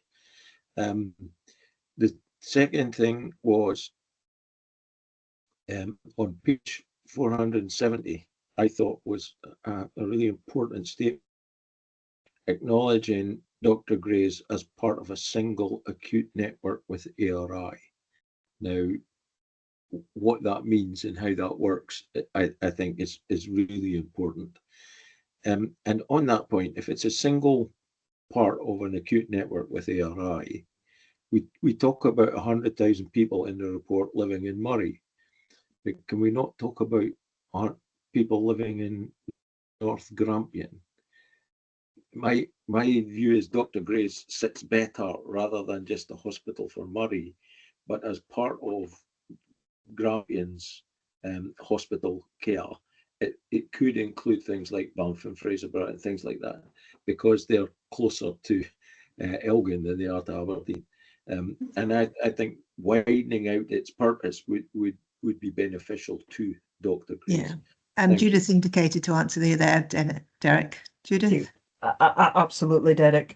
Hugely important, and there's a couple of things around that I would point to. You know, the recently published and circulated NHS planning guidance, which very much re-emphasises and strengthens boards working in a place-based way for their citizens. Conversations that we're having with the executive team, and that Adam, as Chief Executive, is very involved in with Scottish Government colleagues about how we think about Dr. Gray's as a remote and rural hospital, which feels very, very important. And, you know, we touched on it earlier when we were talking about the critical incident, the key support we provide across our system in the north of Scotland at times of crisis. I think if we were planning on the basis of our populations, we could indeed be managing some of those pressures better in a way that didn't have to work within the arbitrary boundaries that we set. So absolutely our intention to work in that networked way. Brilliant. Thank you, Judith. Joyce, please. Thanks. I appreciated the recording of Christina's briefing to the board that was done when I wasn't able to attend, so that was very useful. I think that the change in the delivery plan is vital, and I'm pleased to see that the assessments of the challenges are very realistic, one of my favourite words of today, because I think we need to ensure that the staff have confidence in their new plan going forward, because I don't believe there has been that cultural confidence in the plans that have been around for the last few years. And if they have that and they believe it's something they can deliver and can be proud of delivering, we have a greater chance. And I think it's absolutely vital that we do it without the locums, the agency staff, and the hundreds of new staff that potentially were needed for some of the proposed models we've seen in the past. Thank you very much. Thank you. Christina, do you want to respond? Or... No, just note that. Thank you. Thank you. Yes, that is really important, and we know that we spent many hours engaging with staff as part of our initial work around engagement. It was hugely important and hugely influential in producing the strategy and the values and the vision that we have, and we're continuing to work towards delivering. I think we're now at a stage, and what this provides us with an opportunity to do is to further engage on more detailed specific models as that work develops with our staff. So that's another opportunity to almost go down to that much more detailed operational level and to engage and get buy-in at a staff level so that they can develop, as you say, ownership and that cultural confidence around what is possible and what is going to make them feel part of that, as we describe, a vibrant place to work and have a career. Brilliant. Thank you, Christina. Sandy, please. Just a quick comment, because I think Alison, a lot of this has been covered already. I realise that slight anxiety about 3 months, but we need to recognise it for what that period would be. And I think Christina has spelt it out very clearly, that it's not starting again. It's actually building on a lot of really good stuff that's come from staff, from members of the public and others. And I think that will then allow us, after that, to then build up some conversations around detailed models, what the future may well look like, which could then perhaps be accelerated once that initial 3 months have passed. We have to keep up the momentum, and I think everyone locally in Murray would expect that to happen. But I think what's been suggested is really, really positive, and I really do look forward to hearing what's envisaged, and it feels for the public then less abstract and much clearer in terms of the direction of travel. Thank you, Sandy. And that's a good point to turn to the recommendations, I think, as well. So thank you for that, Sandy. Can we agree with the recommendations, please? Brilliant. Thank you very much for that. Now, move on to item 13, the update on the financial position. Alex, please. Thank you, Chair. So as you'll see from the report, NHS Grampian continues to report a challenging financial position. A further improvement in the forecast for the large hospital services was reported in October, and we're now slightly below the £59 million reported to the Scottish Government at the start of the financial year.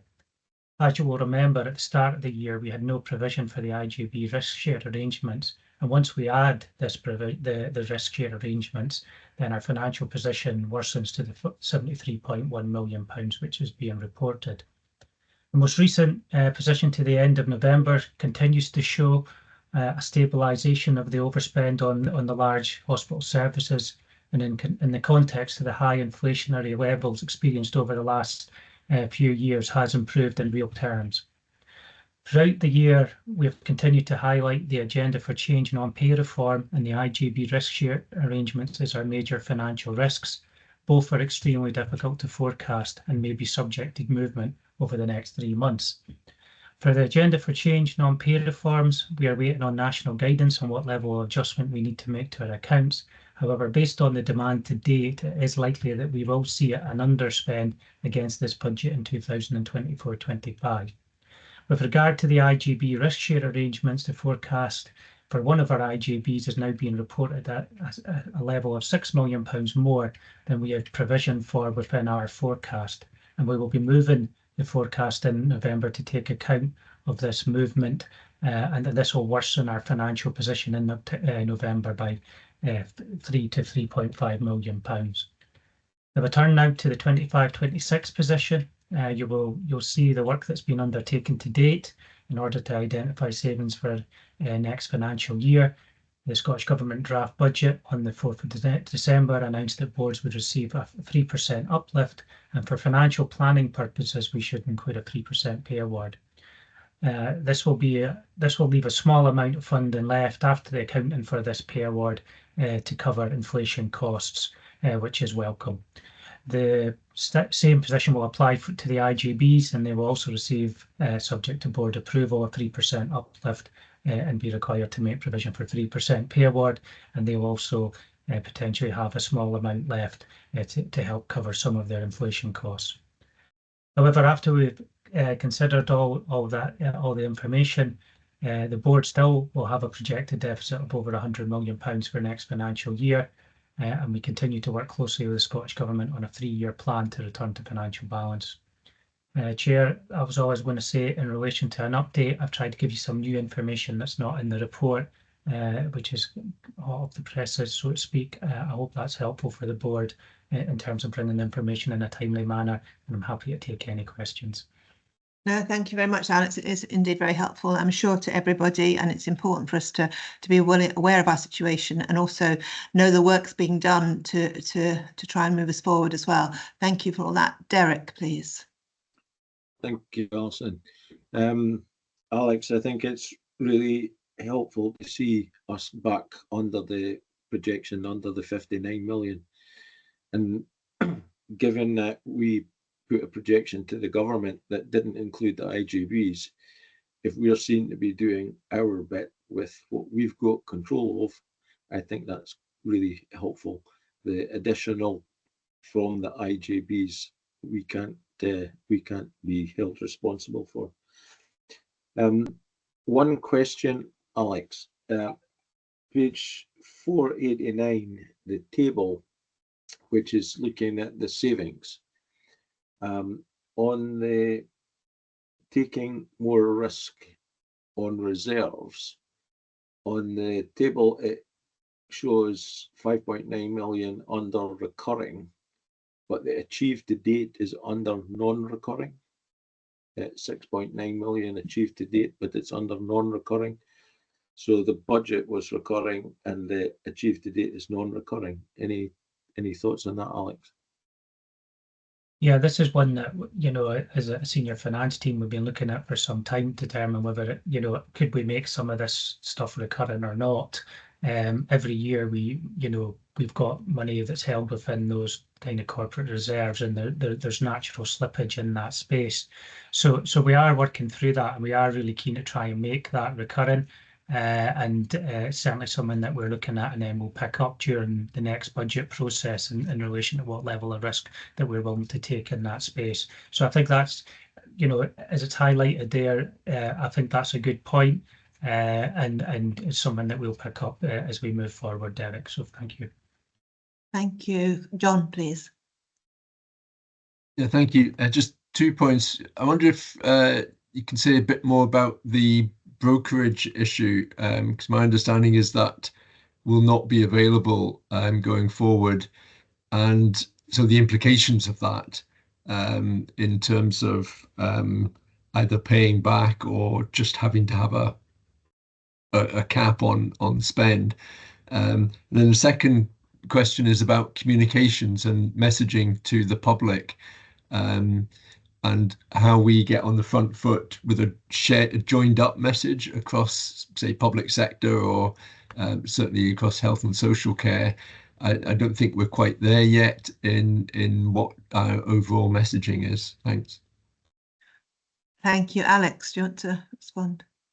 Yeah, the letter did talk about there being no brokerage in future years, and that's something that we need to discuss with the Scottish Government in relation to what the new requirements are around about the balance over 3 years.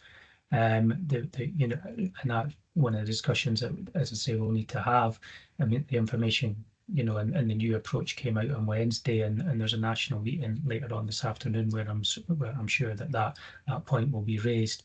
In relation to the brokerage, and one of the bits we do have confirmation on is that if we do show an overspend above our brokerage level, which we're likely to do within 2024-25, unless something major changes in terms of the approach, then the advice from our external auditors are that our accounts will be modified, and their audit opinion will be modified as a result of that. That was picked up at the audit committee last week. That will mean that we would have to prepare a Section 22 report, or would be involved in that sort of space. And I said to, and I've asked one of my team to prepare a report for the board, and we have a briefing note to give you a little bit of information around about what that would mean. So that briefing report will be produced, we sent on to the Audit and Risk Committee, but I also thought it would be worthwhile providing to the whole board, given the effect on the whole situation. Thank you. And, in terms of communications, I don't know if Adam's maybe going to come in on this one. I see he's got his hand up. Yeah, Adam indicated it, I think. Adam.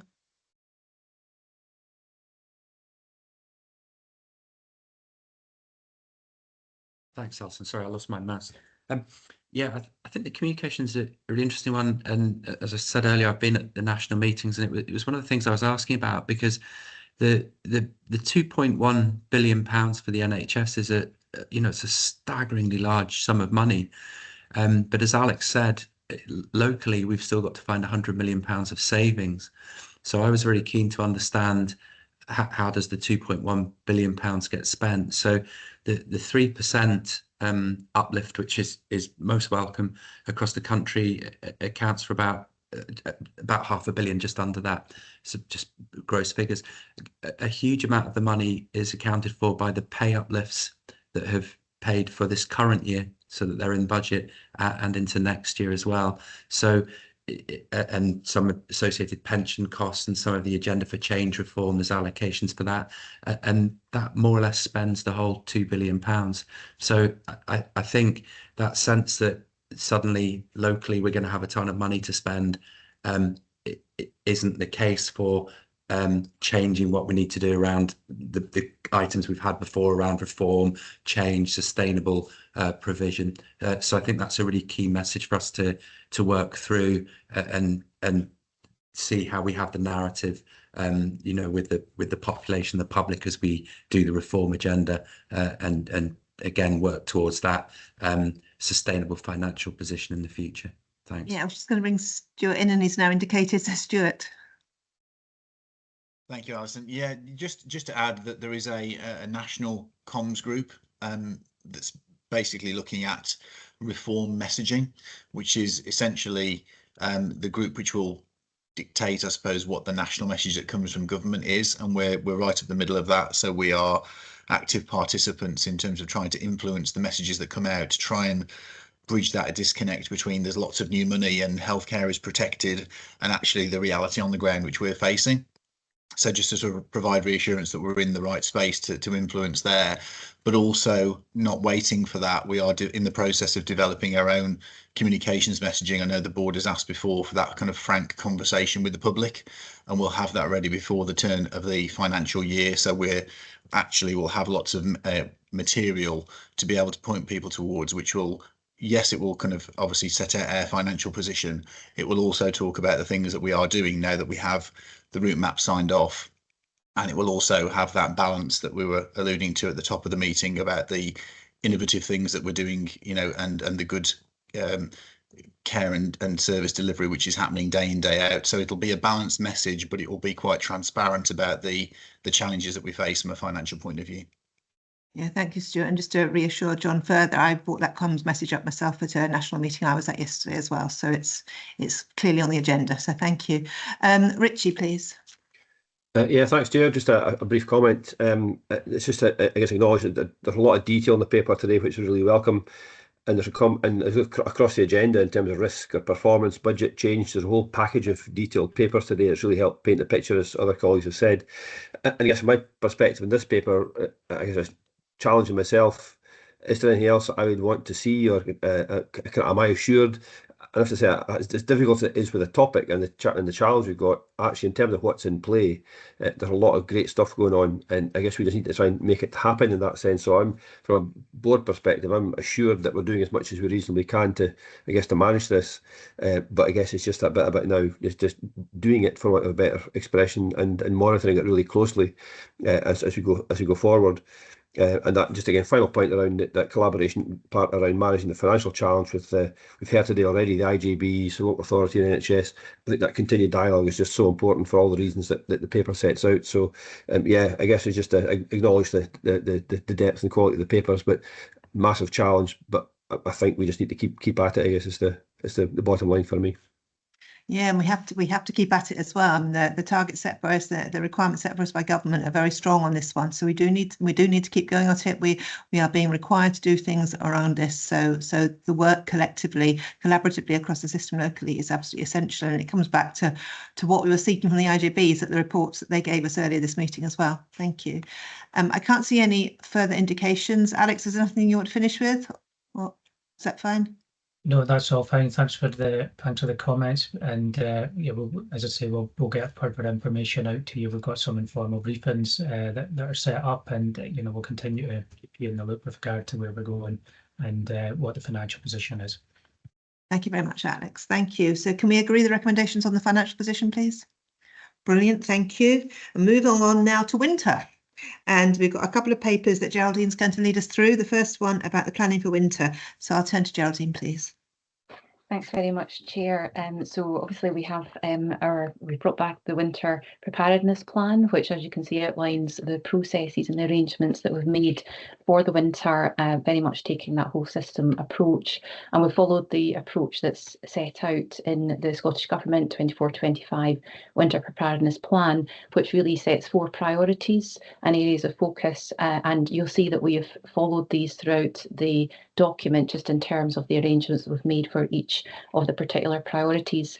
And I think our real focus is on keeping people safe and well at home as much as possible, and should people need some additional help or support, making sure they can access that in the community or at home as much as possible, and so obviously have access to what they need in that community setting, and obviously the role of primary care being instrumental to that as well.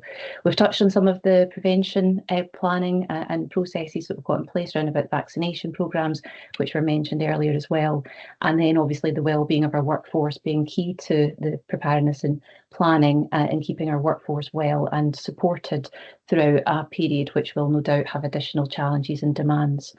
So the preparedness document sits alongside the existing service business continuity plans, and we've also linked in with the planning with the local authorities in terms of the winter roads maintenance and how we can look towards the areas where we know additional gritting and pathways, for example, helps reduce falls. So we've got lots of helpful data around about that, and that's a very targeted approach that we take and we build on each year.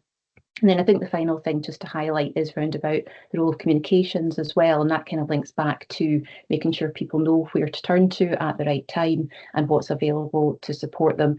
And I think, as was described throughout the meeting, with our financial challenges and limited capacity, making sure we use that as effectively as possible to keep people well over winter. So I'll pause there, Chair, but happy to take any questions. Thanks. Thank you very much, Geraldine, and thank you for the paper as well, which really brought into being as well the importance of collaboration across the system, but also the work that individuals and communities can do as well to support everyone through the winter period. So thank you very much for that as well. Any questions or comments from any of the members, please? Dennis, please. Dennis. Thanks, Chair. I'll be brief. In terms of the preparedness, I mean, the vaccination is key to a lot of the mitigations that we can take. Public are very good, I think, in terms of where we are in our vaccination programme here. But I'm just wondering, is there anything more we can do in terms of encouraging more of our staff groups, both not just in our hospital staff group, but in our health and social care partnerships as well, to take up the vaccines that are there? Thank you. Thank you. Thanks very much for that question, Dennis. I think that's really important, and we do know that actually our staff uptake tends to be quite low, and that's an issue nationally as well.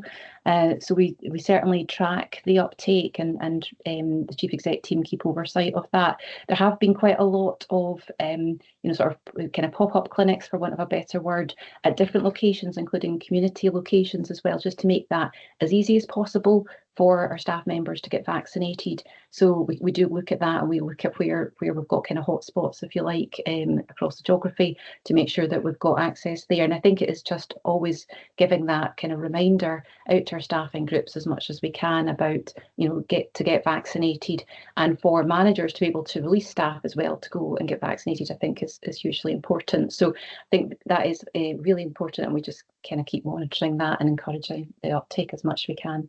Thanks. Thank you, Geraldine. Richie, please. Thanks, Chair. Does Stephen want to come in at that point as well, or is that a separate point? Just to interrupt the flow. Stephen, are you coming on vaccinations? Yes, it was really just in the spirit of maintaining balance. While I understand Dennis's question and I welcome Geraldine's answer, we can encourage, we can offer, we can facilitate, and promote and encourage our staff, but we can't compel them. So it's just it is that particularly following the the years of the COVID vaccine, which clearly some of our staff will qualify for, but actually you're relatively small numbers. So it was just to really bring that balance point, but I don't wish to delay the meeting any further. So thank you, Richie. No, it's a really important point. So thank you for making that there as well, and thank you, Richie, for pointing that out too. Richie. Yeah, thanks, Chair. Just a brief question to Geraldine, just on the tail end of our introductory comments around, I guess, balance and reassurance in terms of the financial and capacity pressures, and to what extent that's impacted on the ability to put that plan together, and you're content you've got that kind of decent balance between, I guess, resources and effectiveness. Thanks. Yes, thanks, Richie, for the question. So I think this year is slightly different from last year in that there's been no additional funding for winter specifically. So some of the, I suppose, the options that were open to us before in terms of additional capacity in the community, like intermediate care beds, aren't on the table this year. So it is a different picture, I would say.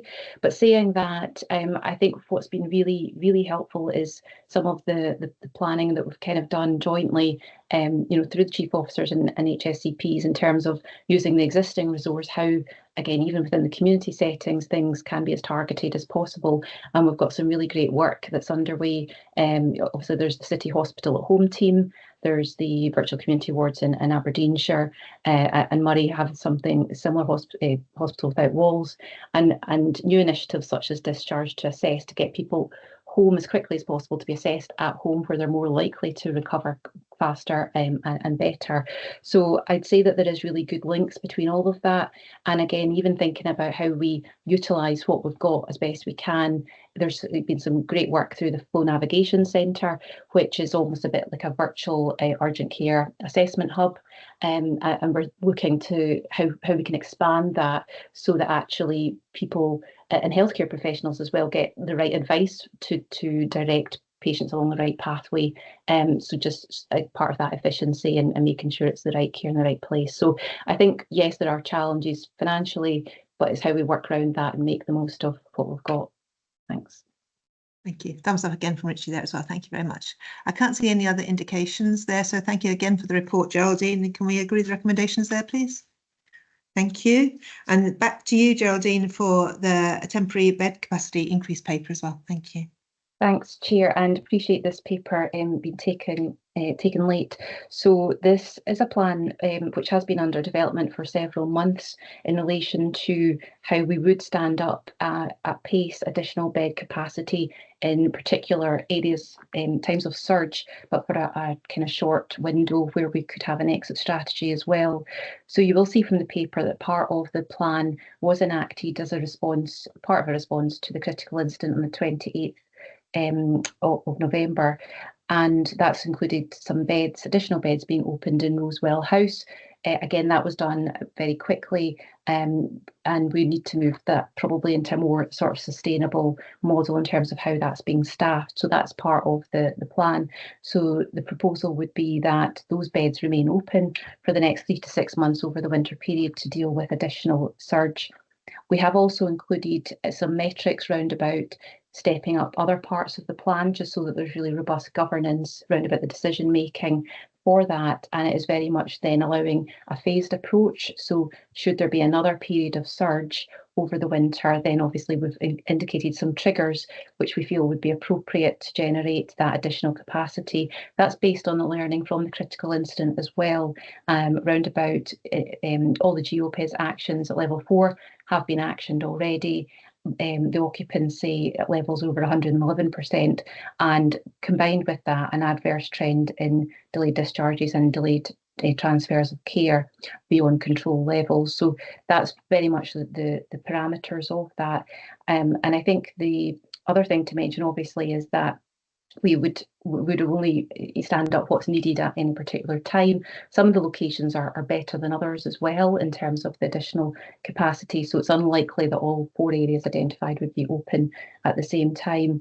And I think recognising again that there hasn't been provision for this in the budget, so that's very much why the board are here to consider that and consider the authorisation of that with the control measures that I've described. And I think the other thing probably to highlight is that there is now weekly monitoring of what we kind of see as the key triggers to understand our system. So that's myself and the chief officers meeting to review that data at least once a week, so that we've got a good handle collectively as a system on when we've got pressures.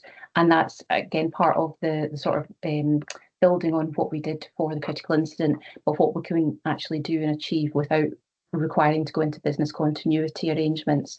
So that's ongoing, and that will continue throughout the winter. But I'm happy to take any questions. Thanks, Chair. Thank you very much, Geraldine. Hussein, please. Thank you very much, and thank you very much for the paper and pulling this together.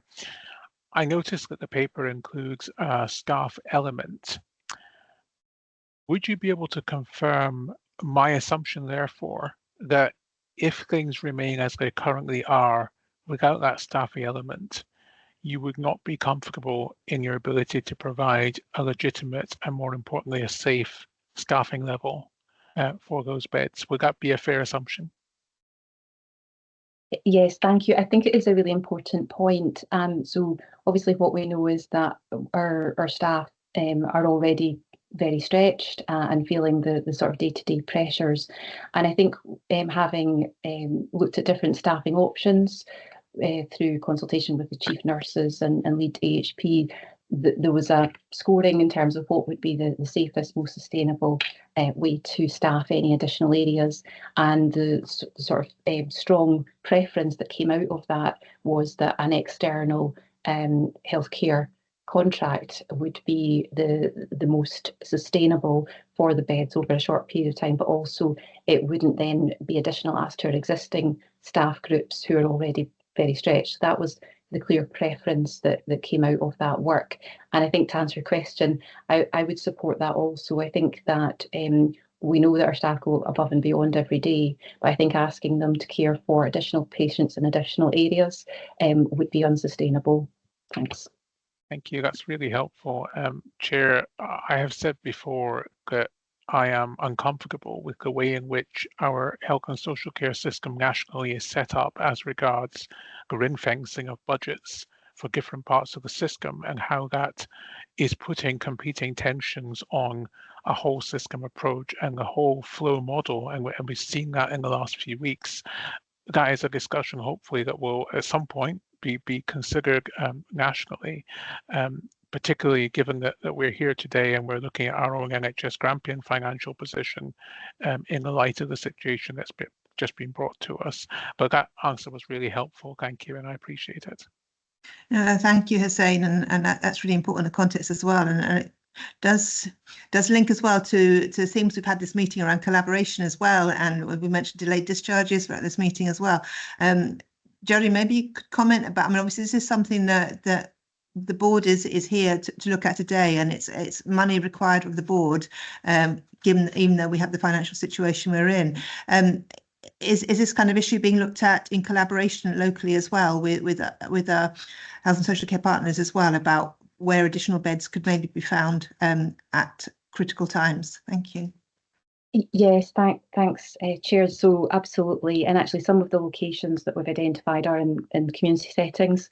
So it is very much that collaborative approach in terms of how we can do all of that together as a system. And I think probably the other thing to mention is that we do have a unscheduled care improvement plan, which is a whole system plan put together with input from health and social care partnerships and Scottish Ambulance Service that we've submitted to the government in mid-November, and we're in ongoing dialogue round about the detail of that plan as well. So I think that very much complements what we've brought here today, just in terms of the options that are open to us and how we can support each other with obviously the additional any additional healthcare demands. Thanks. Thank you. I can't see any other indications on this paper, so can we agree the recommendations put forward today? Thank you. We agree them. Thank you very much. Moving on to item 15, the whistleblowing annual report. Alan, please. Thank you, Chair. And today we're bringing the annual report as per the whistleblowing standards. So I've got Louise on the call who's going to go over the key aspects. I'm conscious of time here, Chair, and also I'm sure Bert as non-exec would be looking to give some comments as well. So I'll pass you over to Louise to run through the key aspects of the annual report. Thank you, Alan. Thank you, Louise. Great, thank you very much, and good afternoon, everyone. It's great to be here to be able to give you an overview of the annual report for the period of 2023 to 24, which is our third year of handling whistleblowing concerns under the new standards. In this past year that I've just referred to, there was 18 concerns that we handled through the whistleblowing route. Of these, only one of those were raised and able to be handled through early resolution, and that concern was handled within 5 working days, which is what's expected, so that was met. Of the other 17 concerns, they all went straight to full investigation, and the average length of time for those to be responded to was 79 working days, which is about 4 months. I thought it might be helpful because I know the length of time has come up before as something that we're all mindful of, that this is a time when people are quite anxious that they've come forward, and that, you know, prolonged times for concerns to be investigated is not helpful for those in those situations. So I thought it might be helpful just to explain that there are 10 key steps to take that occur from when whistleblowing concerns have been agreed with the concern raisers.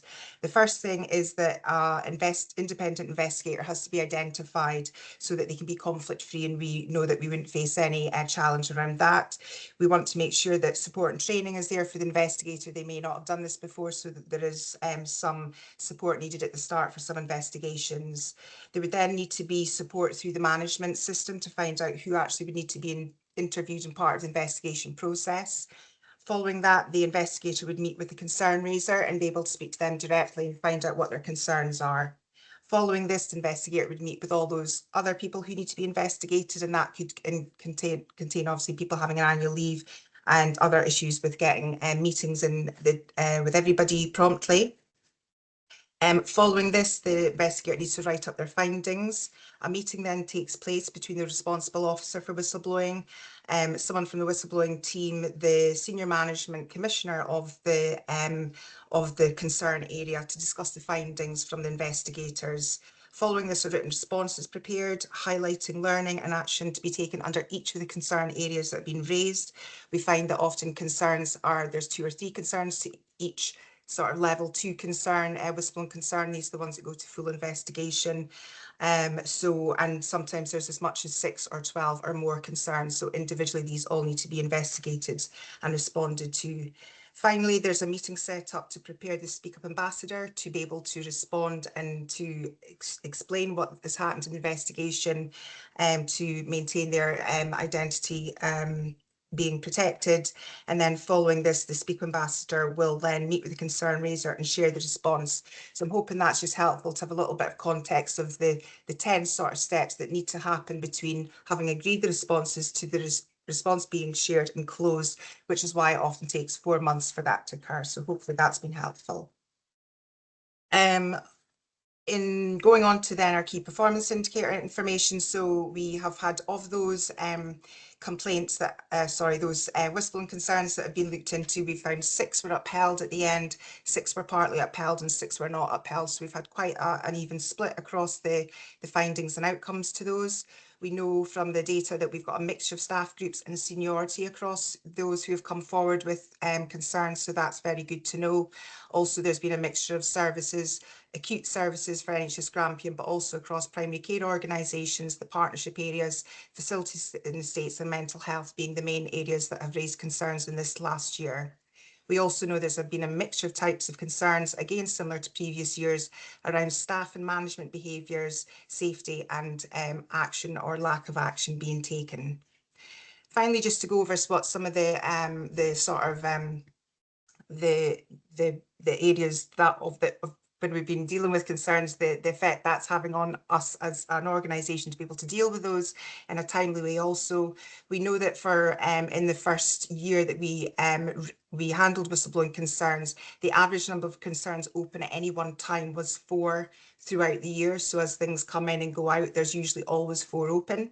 In the second year, there was usually 4 open at one time also, but in this last year, we had an average 8 concerns open at one time. So that was the average amount of concerns we were dealing with as we went through the year. And just to sort of give a bit more information for that, for the number of concerns that closed in each quarter of this year, in quarter 1, it was 5 concerns closed. Then there were 11 concerns closed in the next quarter, 10 closed in quarter 3, then 8 closed in quarter 4. So again, that gives you a volume of not only have we maybe got 8 concerns open, but we also have a high amount of activity closing these concerns over the period. So hopefully that just helps us to see the amount of activity and work that goes on throughout handling and closing these concerns. Just to give you a quick summary of the learning and action that has happened this year, that's included culture reviews, service reviews, action plan creations, process implementation and improvements to communications, decision making and governance arrangements. In addition to that, the staff learning modules have continued to be undertaken, these are not mandatory modules. In the first year, we had 351 staff complete the modules, 53 in the second year, and this year has 260, which is quite a significant increase. So in total, we know we've had 664 staff have done the specific whistleblowing modules. In addition to that, the responsible officer, the whistleblowing champion, myself, and our new whistleblowing Speak Up manager are all raising awareness, visiting various departments and teams, and visiting shared learning events and other forums. Finally, just to conclude around that Speaker Ambassador programme, this year we had introduced 18 Speaker Ambassadors, so they all went through 2 days accredited training, and they now all are sharing and supporting the concern raisers throughout the year. So that's meant an additional support and training for those Speaker Ambassadors, but they're doing a really great job. A lot of them have had 1 to 3 contacts this year, and as a result of that, we're finding that more of our concerns now are being able to be handled through early resolution and business as usual, whereas before, I think probably because the constraints on our resource, you know, a lot of things ended up going through as full investigation. So going forward, the main thing that we're focusing on is to continue this focus on more early resolution and business as usual through Speaker Ambassador support, that we had our pause and reflect plus learning sessions with the INWO to make sure we could see improvements, and we've got an improvement plan and that's being developed and is going to be implemented. And finally, we are now producing and looking as part of that support for those who are involved in whistleblowing concern investigations. Initially, the focus was very much on those who come forward with concerns. How do they feel supported and how do we make sure they get what they need? But actually we're realising as we go through that those involved in concern investigations, or maybe those named in whistleblowing concerns, even if not upheld, that's a very stressful sort of situation and experience for those also. So we're really trying to broaden our support and making sure that everybody, when they're involved in this, can be supported and that we can feel it is a positive thing that is about learning and moving forward. So thank you very much. I can take any questions at the end. Thanks. Thank you very much, Louise. That was a really helpful run through of everything that's going on, and it's really important that we have a full focus on our whistleblowing work, and thank everyone who's come forward with the whistleblowing concerns as well. It's really important that people do feel able to do that from right across the organisation. So I'd like to, you know, make that point clearly as well. All right, any questions or comments, please, on this paper? Bert, I was going to say, Bert, have you got anything to add as our whistleblowing champions? Yeah, thank you, Chair. I'm mindful of the time, obviously, but just a few comments perhaps to add. Firstly, my thanks to Louise for the report and for the work that she and her colleagues continue to do in relation to what is a really important aspect of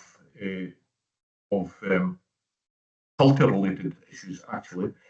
There's an inextricable link, in my view, between whistleblowing and culture, and that's always been the approach that we've taken. I think the board should welcome the report. I think it demonstrates the breadth and depth of work that is being undertaken, because we want to be an organisation where people feel free to come forward and speak up when things aren't right, and indeed, more importantly, to be listened to. So I think it's important to stress that. We are on a journey, I keep saying this, and I think our pause and reflect session of last year was really important. It has helped us to enhance and develop some of the steps that we've taken since. I think it's really important that we continue to raise awareness of the standards for the reasons I've already touched upon, to encourage people to come forward. I think we still have some work to do about the learning element, so how we learn from concerns that have been raised and how we share that learning. And the timescales can be really challenging. There are timescales set out in the standards, but they can be difficult to adhere to, particularly if it is a complex investigation, as indeed some of them are. The introduction of the ambassadors, I think, has been a really positive step, and I think that will, as we've heard Louise say, help us to achieve more timely outcomes from concerns that have been raised. But there will be other benefits that the introduction of the ambassadors will bring, which will include, of course, helping to raise awareness of the standards in the areas that they are working on. So I have really nothing else to say other than perhaps to welcome the increase in the number of concerns that have been raised, because in my mind, it does demonstrate people's willingness to come forward and speak up. Thank you. Yeah, thank you. I mean, you comment that there's lots of learning to go, but I think it's also important to acknowledge how much learning the organisation's already done in terms of whistleblowing. So thank you to everyone involved for that. Joyce, please. Thanks. I'd just like to thank Louise and her team for the standard of reporting this year, which has been much more detailed and informative than it has in the past, and also to apologise to Louise for always seeming to be virtually the last on the agenda, so having to rush through it with incredible haste and doing so still with quality in mind. So thanks very much, Louise. Yeah, no, it's a very good detailed report. Thank you very much, Louise. Okay, with that then, can we agree the recommendations on this report, please? Brilliant, and thank you very much, Louise, for that as well. Okay, now we just come to approve committee forum and IJB minutes to note. So I'll just go through these quickly, and please stick up your hand if you don't agree with any of noting any of these. First of all, the Staff Governance Committee of the 22nd of August 2024. Then the Performance Assurance Finance and Infrastructure Committee, 25th September. Population Health Committee, 27th of September. Clinical Governance, 13th of August, 24. NHS Grampian Charity Committee, 7th of June, 24. The Area Clinical Forum, 18th September, 24. The Grampian Area Partnership Forum, 2 papers, 15th of August, 24. And the 17th of October, 24. And then moving to the Integration Joint Boards, the Aberdeen City IJB, 24th September, 24. The Murray IJB of 26th September 24, and the Aberdeenshire IJB, 2 papers, 28th of June and the 21st of August.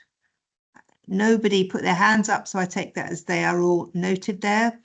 I haven't had any other business informed to me, so it's fine. No one else is indicating there. Thank you. The date of the next meeting is the 6th of February 2025. Thank you everyone who's persisted and continued to the end of this meeting. I know it's been far too long, but thank you very much. But we have such an important agenda to discuss, so thank you very much for your contributions, and for everyone who's been listening in for your interest in the meeting as well. I'll close this meeting now, but can I ask all board members to go directly to the closed meeting, please, because I think that should be concluded quickly as well. Thank you very much. I'll see you in the closed meeting. Thank you.